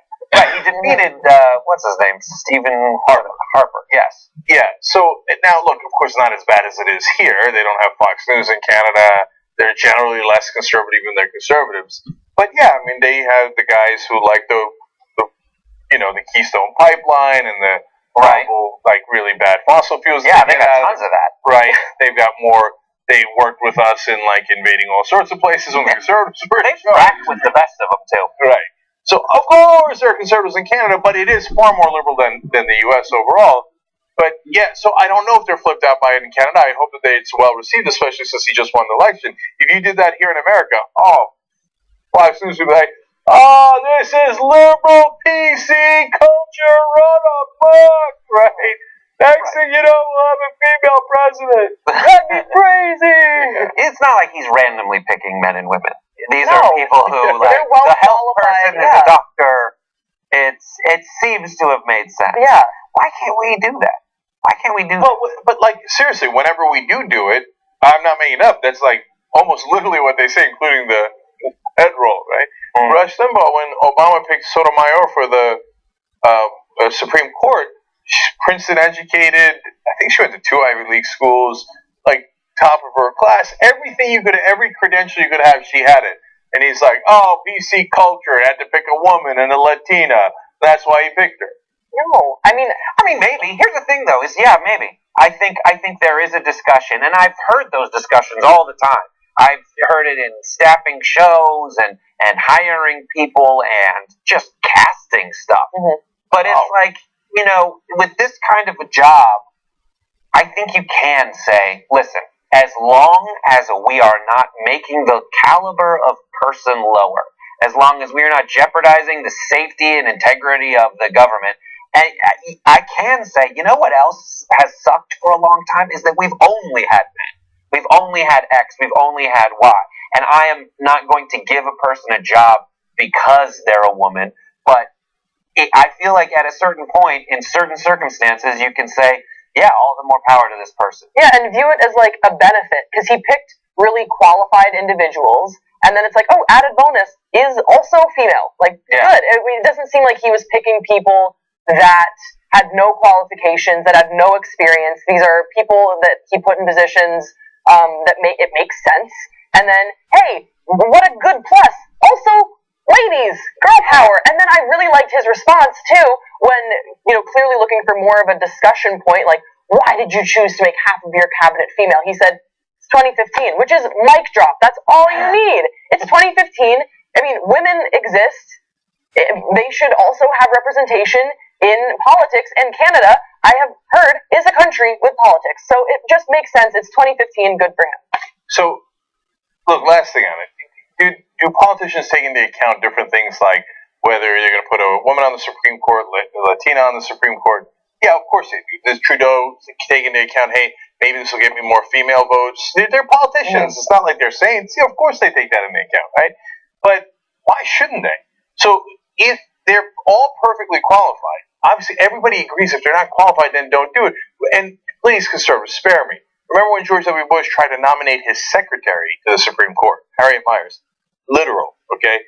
She was an Uber secretary, not one that drives around, but she wasn't taking notes and stuff like that, but she she ran his affairs. She was the most unqualified person to ever be considered for the Supreme. She was so unqualified, even other conservatives were like, really, dude? Really? And so he couldn't put her up because other conservatives rebelled, right? So, yeah, as long as you don't pick unqualified people, if they're deeply, deeply qualified, think about the assumption that conservatives make when they object to it. Their assumption is it should be all male. And if you do anything other than a white male, well, then what are you doing? Why have you done that? Why is that even a question? Mm-hmm. You see what I'm saying? Yeah. Okay, the cabinet is half women. What do you mean, why? Population is half women. In fact, it is the most logical thing you can do. Why don't you ask why when they don't do that? Mm-hmm. Right. Man. Good. You should have a show. You should do this more often. You should have a big show. Thinking of other things to add, but I'm pretty sure that's where I would end it. All right, let's talk about chemsex. Anybody down? Yes. Chemsex. Let's get into it. Chemsex is a thing that happens where, let's let the science journalists describe it. Chemsex generally involves taking substances like GHB, crystal meth, or mephedrone, also known as meow meow, which is way cooler than mephedrone, to enhance or prolong sexual activity primarily among a subset of city-dwelling gay men. So this is a new phenomenon-ish. It's getting, news now. And there's a small section of people. It says 5.9% of gay men in South London had ever used or injected non-prescription drugs in general, and only 3.5% had done it in the past year. So this is a small group of people who do drugs and then use the high to just have tons of sex for having 5 partners in 2 days and not sleeping. The lifelong effects, according to Ron Stahl, who is studied this for literally 30 years, and only now is it really becoming talked about. The lifelong effects, he's explaining why this happens.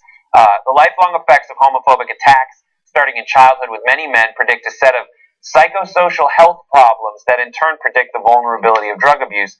Men who do better in terms of resolving internalized homophobia are less likely to suffer from an interlocking cluster of psychosocial health problems, and so are less likely to be vulnerable to drug abuse, saying essentially that this is a thing people do for fun, and some of them, even when they go try to get help, is not let me get the kind of help which is why am I seeking to take drugs and have sex for 5 days in a way that is the norm, is unprotected. A lot of them are just how do I not overdose? And he says essentially maybe, yes, you could say people just like to get wasted and have fun, but he says by studying this, what happens is a lifetime of homophobia and people that are messing with you just because of that. You internalize that there's something wrong, and then you're more susceptible to doing this. So if you identify that problem and get help, then it's less likely to affect you. Let me summarize my beliefs on his theory. not buying. Really? Yeah. No, here's why they're doing it. Who have sex with 5 different people in a span of 2 days. It causes euphoria. It causes you to continue to be aroused. It gets rid of inhibition. Do I need to say any more? Right? So now, is it a good idea? Of course not, right? Because it's going to burn out some of the, I'll make up words like endorphins in your head. Yeah. Right? And so, and I know a guy who used to take X all the time, and he really became bummed out for a while. Like, you can burn out things. And I know I'm saying it in too simplistic a way. And plus, then have no inhibitions, and next thing you know, you're having condomless sex, and next thing you know, you got HIV. Yeah, it's a bad idea. But you don't need, like, deep psychological theories about how they were hurt by homophobia to understand why guys want to have sex for 5 days straight, right? And have an awesome time where they're, in the midst of euphoria. That's why people do drugs. So I kind of think, like, if it didn't have the downsides, I'd do it. I think you can say that both of you are right. I think there's people out there who are like, yeah, I'm trying to see the downside of I work very hard in my normal job. Right. And I have these things called weekends where I'm supposed to sleep, but God, I love boning. And you know what? That sounds great. Me, after one sexual interaction, I literally just want to sleep for 2 days. I don't know what's happened to my body, but I'm 33, and that's just the facts of life, Trudy, Tootie. Anyhow, so that's all I have to say. The other issues, yeah. I mean, some people do have addiction issues, and I think this applies to them. And I think, yes, after a while, if you have people just going after you just because you're gay, then yes, you can have some kind of psychological problems. And some of those people, and he stresses this is a very small percentage. This is like 6% of people have ever just taken these drugs, let alone. Yeah, but I still think that there needs to be more transparency within the gay community of just acknowledging, like, hey, it seems like 5% of us are doing this. We should know about the side effects. And if you are taking this drug and you're having a really good time, you should still know about the side effects. And maybe also question why you're using these drugs. Yeah. That's what I think. I think that it seems like this is an issue that is affecting such a small population, but you still can't ignore that population, and something needs to be done to address it. And I'm not a gay man. What? Not yet. Not yet, yeah. I'm not a gay man, but I'm in the LGBT community, and I hadn't heard about this before the show, and I think that shows that people aren't talking about it enough. And of course, the way to come to a solution for any problem is, acknowledging that there is a problem, and it seems like there's just a small group of people that even know that this is a thing, and an even smaller group of people that are abusing the product. It's called chemsex, and it's where you take a drug called Meow Meow and buck for 4 days. This is all I want to talk about forever. So look, can drugs lead to addiction, which is an enormous problem, and doing the wrong? Of course. Would I take crystal meth? Of course not. I like my teeth. Yeah. Right? I don't want my teeth to fall out. I'm not interested in any of that. Right? But and are you more likely to be addicted to drugs if you've got other internal issues that you're trying to run away from? Of course, right? I understand all that. But we are overanalyzing a little bit for a lot of guys. And you kidding me? You said to straight guys, hey, you take this series of drugs, and for 3 days you will be super high, you'll be euphoric, and you'll get to have sex with a bunch of women. The answer would be yes, for straight guys. But it's just in the gay community, it's more possible. Like one of the guys explained, I'm more uninhibited on this drug. Like if I get a no when I'm sober, it's a real bummer. But this takes the sting out of it, and I don't care, and I just move on. So, but you see, in a straight club, it doesn't work that way. It'd be no, right? In a gay club, you go, no, yes, oh, great. Okay, let's do it. Yeah, because we're all guys here. We're all guys here. There's no need to fuck around. Yeah. I also like to orgasm. Would you like to do that together? Sure, let's do it. Would you like some meow meow? No, actually, it's not necessary. Yeah, no, that's great. It's just the having sex with 5 people in a row, I think, that you need the drug for. Right. Because I want to. Is it also called meow meow in the straight community? I don't know. Is it called? Well, I think that if this had existed in the straight community, we would have heard about it before. It would have been a thing. It would have been all the talk of the town. It would have been the cat's meow. Yeah. Woo! Pop trigger. I love it. Do you want to take any breaks? Or are we Yeah, jamming fuck it. through? Let's do one more break. Let's do one more. Let's take a break. We'll come back, and then we've got a couple of stories. Chick-fil-A. Oh, yeah, that's right. Are they turning gay? I hope so. Chick-fil-A. Oh.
Okay, I have 1,000 tweets to read, you guys, because hashtag how I found TYT is taken off. Yay! Oh, that's great. All right. First, let me tell you how you can find Anna and John. They went to the museum in D.C. and did a cool panel on millennials and politics. Museum's like a super badass museum about news in D.C. Ben and I had done a panel there before. Anyway, it's already up on YouTube. So youtube.com/TYT. It's an hour-long panel. It's awesome. So check out John and Anna doing that on YouTube. Okay. First, the tweets about the topics we were covering, including Canada. Africoca writes in, there was a Fox News up here called Sun News, and rest assured there are people crying about the fact that Trudeau appointed half his cabinet female. As long as people are crying, I'm happy. Yes, absolutely. On the Serena Williams one, Devin writes in, that thief's a professional. He used his jacket to block his hand. He's done this before and knows how to blend in. Ooh, that's interesting. Interesting. Davey M. writes in, Serena knew not to call the cops. If they arrived on the scene, they would probably shoot her. That's sad, but also possibly true. All right. Member number 1874 is Ali Arzeni, and member number 1015 is Jolie Pataki. And the members only post came today. We're going to be talking about crazy assistant stories from Hollywood. Oh, you want to know how? Yeah, you want to know how crazy Hollywood is? Sign up to be a member, tytnetwork.com/subscribe. Okay, now here are all your tweets on how I found TYT. Kayla Schaefer. Someone reposted an episode of The Point, and I developed a girl crush on Anna, and that's how I found TYT. Greg Narton. Followed Oberman to Current, and in December of 2011, came across the Young Turks when it started the TV show. Well, that's how I found Brent. Yeah, that's true. That's how I found. Well, we'd met before in the Rotten Tomatoes days, but that was when we were in the same office. That's right. That's right. Ruth Iverson, it was on Current, short-lived liberal network. Look at all the people who watch Current. Oh, the good old days. Yeah. Life. Admiral Marston, 24 now, but when I was 18, found TYT because I wanted to hear real news, not sonar-related swill, and it changed my life. Wow, thank you. Roars, I was watching the Daily Show clips on YouTube. TYT was in suggested videos. Game, set, and match. Zay Sanders, a Facebook video that a friend shared. Okay. Bill Wetzel from Tom Hanks clips posted on Democratic Underground. Oh, cool. Ooh, that is old school. Wow. Nice job, Tom Hanks. Commander of the Armies of the North. Okay. He's not with us anymore. He's in Valhalla now, but he's got another great job. But thank you, Tom, and thank you, Bill, for finding us. Last two, JB Gratful saw the Sam Harris interview, then found TYT Network. Oh, okay. Great. And Simone, I was looking for stuff about Bernie Sanders, and that's how I found TYT. Oh, well, that's great. Yeah, isn't that great? It's a great timeline. Mm-hmm. Yeah, exactly. Everything. Oh, from Tom Hanks to Bernie Sanders. Yeah, new school, old school. That's right. Okay, that's great, man. Keep it going. So after the show, I'm going to read that stuff. It's easy on Twitter because you just follow the hashtag, right? So hashtag how I found TYT. I can't wait to see all your stories. That's awesome. Thank you, guys. All right, what's next, Brett? All right, is Chick-fil-A gay now? Because they weren't. For a long time, Chick-fil-A was a place I was so sad I couldn't eat at because they didn't like gay people. And I heard so much great stuff about their juicy chicken patties or whatever. And I couldn't. And I remember everyone at TYT, we'll talk about that later, everyone went for the last Chick-fil-A thing they could eat.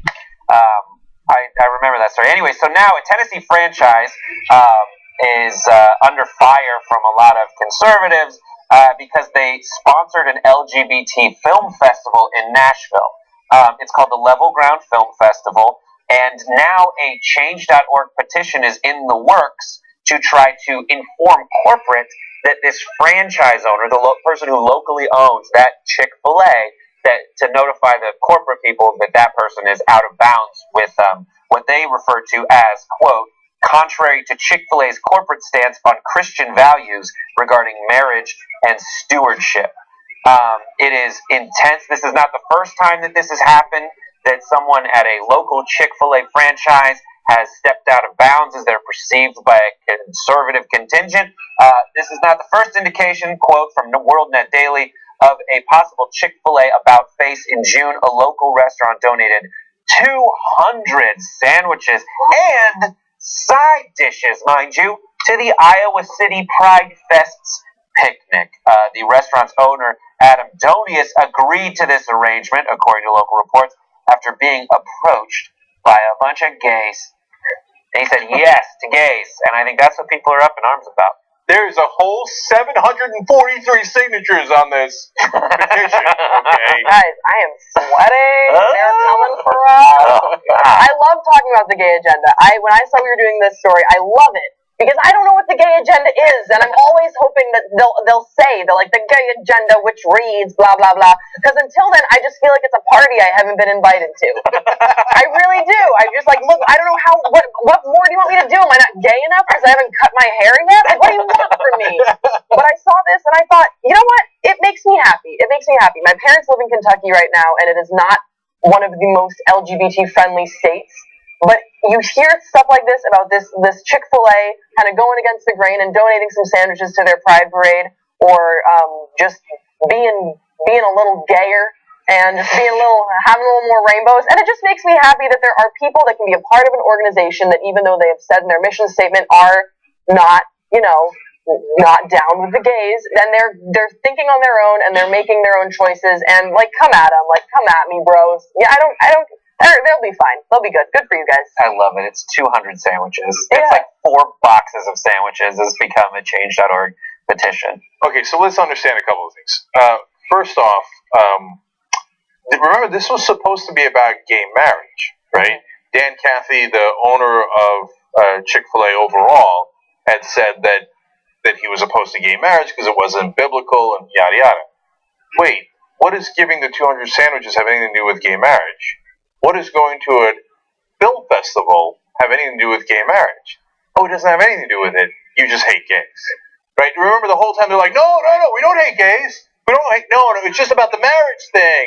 We want to make sure we can protect the sanctity of marriage. But we don't hate gays. Oh, you gave a sandwich to our gay guy. I hate you. Right? These are the whole petition based on. You went to a gay movie? Okay, that's it. I'm never eating at Chick-fil-A anymore. Sir, do you take this man? Do you have the sandwich? Will you present the sandwich?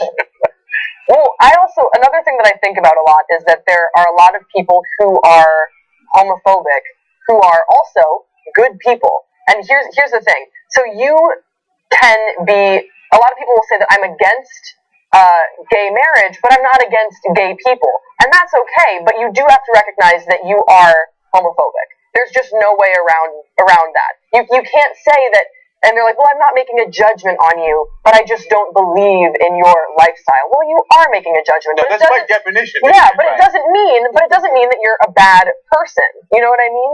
But then they do things like this, where they're just like trying to literally ruin our gay party, which is just a gay slumber party with films.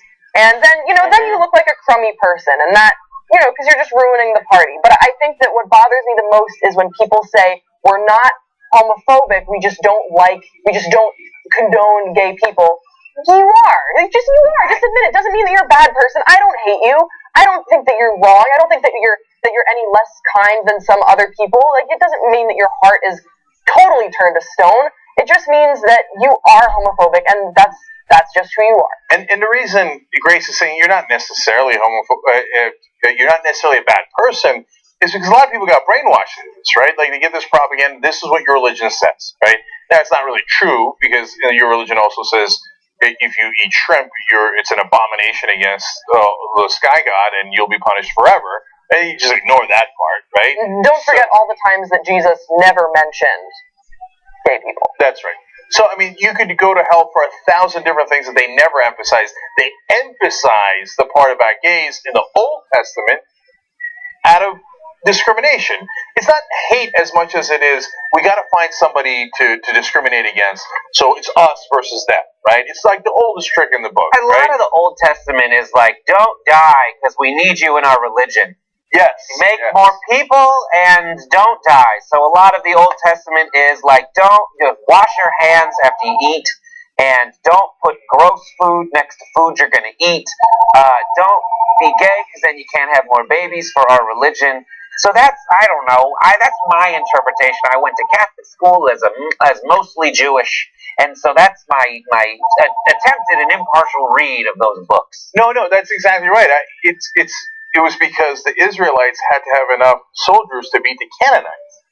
So they're like, if the Canaanites keep having straight sex and we're having gay sex, they're going to have more kids. We can't have it. Don't eat the pig, because you'll get sick and then die, and we can't use you in our army to kill the Canaanites. Yeah, literally trichnosis, because we haven't invented the cookbook yet to tell you how long to cook it. You're going to wait until I'm in garden, then eat the pig. It'll make sense later. So if you grew up in that atmosphere, you don't know you're being hateful, right? You got brainwashed into it, and you think you're being a good Christian, a good person, by believing these things, when it's the exact opposite. So I get it. I hear what you're saying, Grace. You're not necessarily a bad person in all other respects, but you are homophobic. That by definition, you say, I want different rules for gay people. I don't want them to have the same rights as me. I want them to have less rights than me. Well, I mean, whatever you want to call it, fear, hatred, whatever it is, but it's discriminating. There's no question about it. And don't give Chick-fil-A too much credit. It was two local owners of franchises who made these distinct decisions. It wasn't corporate at Chick-fil-A. In fact, corporate said, "Oh, we're looking into it," right? And so we had that ban on Chick-fil-A, and people went and got the last Chick-fil-A before we imposed the ban on the Young Turks. I found out the other day, Brett, that I'm the only one still doing the ban. Like, it turns out, like, Michael and Ben and maybe even Shayna, like, was like a gay rights activist. Like, oh yeah, Jake, we dropped that a long time ago. I know what they make that sauce out of, but I want to dip stuff in it. I had Chick-fil-A last weekend, and I don't even really like Chick-fil-A, but my friend, who was Hassan Piker, was driving. He's like, "You want to get some Chick-fil-A?" I was like, I won't say no. I'm kind of always hungry. And so I did eat it. And my reasoning is because I don't think when I marry my wife one day that an executive from Chick-fil-A will physically stop me from walking down the aisle. Like, I'll be fine. They'll be fine. You know what you remind me of the vegetarians that when they get drunk, they eat meat? You're like, oh, Chick-fil-A, I hate you. Yeah, look, I'm not saying anything, but it was at like 2 a.m. The son was like, you want some Chick-fil-A? And I was like, yeah. Yeah. Well, the thing, it was so easy to boycott Chick-fil-A because there were like 2 in Los Angeles. Now there's more, and it's much, much harder. Yeah, they're being a pain in our ass by tempting this week. I feel like now you win. You win the battle, and you can eat the Chick-fil-A. Like, it's done. Yeah. If corporate gives in and says, let there be gay movies. Amazing. We will allow gay people to eat our sandwiches. Fried green tomatoes for everyone. Yeah, it's so great. It's touching coming out stories. But and so the final piece of this is, like, by doing this, by saying I'm against gay people even having sandwiches, right? They've ironically outed themselves, right? It was never about marriage. It was that these particular people hated gays. Okay, so let's move on, you think, to paid patriotism. This is something, it's a little complicated, but it's very, very interesting.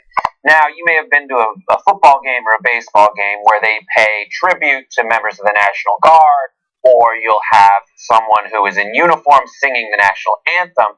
Well, who was it? Senators John McCain and Jeff Flake recently published a report saying that actually those things may have been paid for by your tax dollars and not done out of the goodness of the heart of whatever sports franchise put that event on.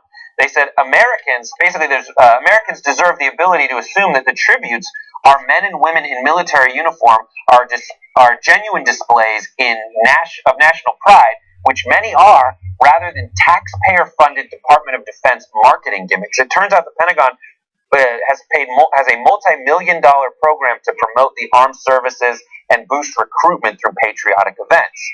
How much are they spending? Well, according to some reports, $53 million in spending on marketing and advertising contracts with sports teams between 2012 and 2015. This is just the 2/3 of them that were made public, they assume, and $10 million of which went to clubs in the NFL, MLB, NBA, NHL, and Major League Soccer.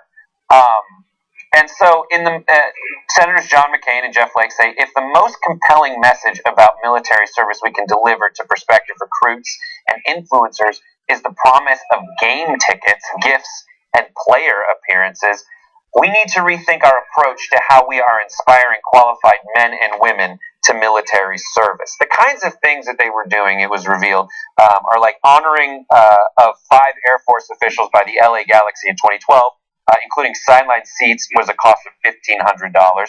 The National Guard got a luxury suite, autographed items, and pregame field visits and cheerleader appearances, but they had to buy a luxury suite. So the message is essentially like, listen, we want to pay tribute to the men and women in uniform, but we can't just do it through a marketing gimmick where we're buying them stuff, or they have to pay for it. We don't want them to have to buy out a luxury suite to get someone to tip their cap to them. But it's not just that. There's also in film and TV, David Sirota, who's a friend of the show, has been writing about this for literally years in TV and movies. We have a list of movies that it's been reported by Salon and The Mirror: Iron Man, Avengers, Man of Steel, Transformers, Black Hawk Down, Zero Dark 30, and then TV franchises that are also on TV and movies: American Idol, Hawaii Five-0, Cupcake Wars, MasterChef, X-Men, Veep, Ice Road Truckers, Big Kitchens. Which, Big Kitchens, that's got to have the Pentagon all over it. So we bring the movies and the TV shows into this. John McCain and the reports didn't talk about that. The reason we do that is you have to understand they're like shocked that there's gambling going on in this establishment, right? What are you shocked about? The DOD does propaganda all the time. The Pentagon does propaganda that is both for recruiting purposes, as they are doing at these games, and just generally like, hey, the U.S. military is awesome and we should bomb more things. And that's why they pay the movies, or in order to play ball. Like, hey, Transformers, you want to use an aircraft carrier as part of your movie? Great, but then we get approval of the script. So you can't say anything bad about the military. In fact, you have to say some positive things about the U.S. military, right? So that's the stuff that goes on behind the scenes. So if you're at home watching a football game, you're like, oh, cool, man, like, the Atlanta Georgia Dome, they put this giant American flag over it. Oh, that's so cool. No, they paid $315,000 to do that. Okay, and during halftime they do enlistment ceremonies where they get people to sign up to go fight the wars that we started for no reason half the time, at least half the time, right? So no, John McCain, I don't know what you're complaining about. This is part and parcel of what the Pentagon does. Propaganda. They've been doing it for decades. So, and if I was now like they're shaming the NFL into doing it for free. I wouldn't do it for free. What, you want to do like enlistment sign-ups in the middle of a football game? That's your business, man. That ain't my business. You want to sing the national anthem? Have at it. Oh, sure, of course I'll get the military sing the national anthem. There's nothing wrong with that, right? You don't have to pay me for that. But you want to do enlistment? No, of course you got to pay me like anybody else. I don't know. I think that I always like, I do that thing where you say like soldiers, or I like soldiers. I think that's just You're something. pro-soldiers? I'm pro-soldiers, and go out on a limb and say that. So I think when we're doing the soldier thing, let's say that those people are good. I get the recruitment angle of it, and it's clandestine. And there are these reports that someone filed a Freedom of Information Act and got the reports, and it's just the language that I find so interesting and crazy. This is a report about an Activision Blizzard video game, a report filed by someone from the Pentagon who met with Activision and Blizzard, who does like World of Warcraft. They said, we met with the company president and game developers, expressed concern that the scenario being considered for their upcoming game involves future war with China. Game developers now are looking at other possible conflicts to design the game around. And then they do an assessment. This will cover 20 to 30 million copies will be sold. It's a huge endeavor, and they all end supports adapting our institutions and maintaining our combat edge. The other one for Veep, which is a show I watch, they said producers interested in the possibility of adding a military advisor to support the Dreyfus character. Our interest is a character that connects well with audiences and shows the human dimension of military service, supports building resiliency. So you just see all the action items, and it's just so fascinating to see these meetings. Things like they were going to have, one of the rumors, and this one has no documentation, but things that I can just see happening is they said, I don't think we want to do a Top Gun sequel just because of the backlash we've gotten about what it's like, like the Maverick versus having sex with his trainer and this weird dynamic that it's created in the Air Force. Like, I see them just jumping in.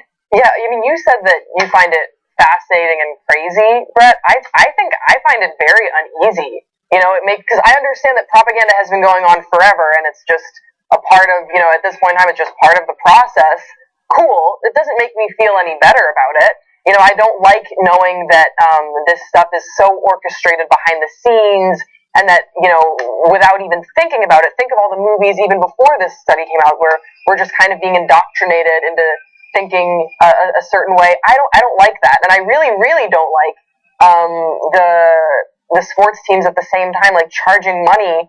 I don't know. This whole story to me is just really it smells fishy. I mean, the title is, and this is what they call it, paid patriotism. Yeah. There's something a little off. Yeah. Right? There's something really off about it, and I'm a huge sports fan myself, and I just think it's kind of gross. My dad was in the Navy, and so it's one of those things where I know how he feels when he sees those things at sports games, and now to find out that it's all kind of a sham, it just makes me feel gross. Yeah, and it's because it feels more nefarious because it's so obviously done on the radar. Right. So when they do like the Chevy hit of the day, they're doing that for Chevy. Like nobody's confused about that. We get it. It's cool. They're trying to make money. Okay, no problem. But when they have somebody drop the first puck or they have them throw the first pitch, and it seems like they're celebrating veterans, but they're actually getting paid for it. Yeah. And the real purpose of the military doing that is that so more kids at the stadium will sign up to go fight wars. Then that feels gross. Mm-hmm. But for me, I guess I never made that connection. Whenever I see that, I'm like, they do it at UCLA. I go to UCLA games all the time, season tickets, and there always is a point where someone comes up and they're like, "Here is our UCLA in the military, and we salute." And what I think is not like I need to sign up for that. That doesn't even, it doesn't seem like that's the motivation for it. For me, it just seems like, oh my God, that person made a huge sacrifice and put themselves in the line of fire. And I need to clap for that because that's something I just don't think I would ever do. So, I don't know, but for some people, it's like, I am at a football game I see Tom Brady on the field. If I join the military, I could end up on the same field as Tom Brady. I guess that makes sense. And they do need to recruit somehow. Yeah, that's part of why they do it. Look, again, my view is a little colored by the fact that we go to senseless wars these days. Yeah. If you were like doing this kind of stuff to make sure we had enough soldiers in World War II, like, yeah, have at it, Hoss, right? Mm-hmm. But if you're doing it to, fuel the war machine where we go into Iraq for no goddamn reason, like, no, don't trick kids into going to Iraq by doing this stuff. Yeah. Right? And this is just part of the propaganda. Like, even more nefarious part of it is the one that no one talks about. Brian Williams got into trouble for saying he was on the wrong helicopter. Who cares about that? No, what the real problem with Brian Williams and NBC News was that they would have generals who now work for defense contractors on the news without saying it, and the generals, former generals, would say, "Oh yeah, we need to go to war with Iraq." Oh, totally. And when we go, they'd say things as brazen as, "And when we do, we should definitely use the Abrams tank." While he was working for the guys who manufacture the Abrams tank. Really? Okay, you want to talk about propaganda? So this is what the military does all the time. John McCain, please spare me the fake outrage. If you didn't know about this, you're weirdly naive, right? For a U.S. senator and for such a decorated veteran. And finally, there's also just run-of-the-mill corruption here. A lot of the guys, they're like, hey, it's the government money, it's taxpayer money, who cares? They want to go to the game. So they're like, okay, yeah, we'll give you $315,000, you get a giant flag, put it over the dome, plus give me box seats to the Falcons. Mm-hmm. Right? That's part of why they do it. Yeah, they say that in September the Pentagon imposed some more stringent guidelines on the agreement. So there's a ban on contracts that require the military to pay for honors. And I think that's specifically, like, in order for you to honor us. I don't think that makes it so that the National Guard can't buy a suite. But they say that there is stricter oversight and monitoring of sports marketing agreements. So it sounds like something's been done, but the something that has been done has not been articulated. Yeah, that's a pretty vague plan. I think the one thing that I agree with John McCain in this thing was he was saying that if you're honoring veterans, it should come out of the goodness of your heart and not for a bottom line paycheck. And I think that that's true. And hopefully, we'll see. Okay. I'm amused by the idea of honoring other professions. Tonight, Dentist Silverberg out here to throw the first pitch. How about the sacrifices of dentists across the country? But a dentist is not the same as a soldier. Yeah, I agree with that. More suicides among dentists than any other profession. Really? Even soldiers? Well, they do see that might have changed because of unfortunately, all the suicides after the wars. All right, so on that super depressing note. Yeah, right? Right. We tried to make it lighter. It just did get more depressing. Right. Sorry. Okay. We do have a post game coming up for you guys where we talk about crazy Hollywood stories. So tune in for that. That's TYT Network.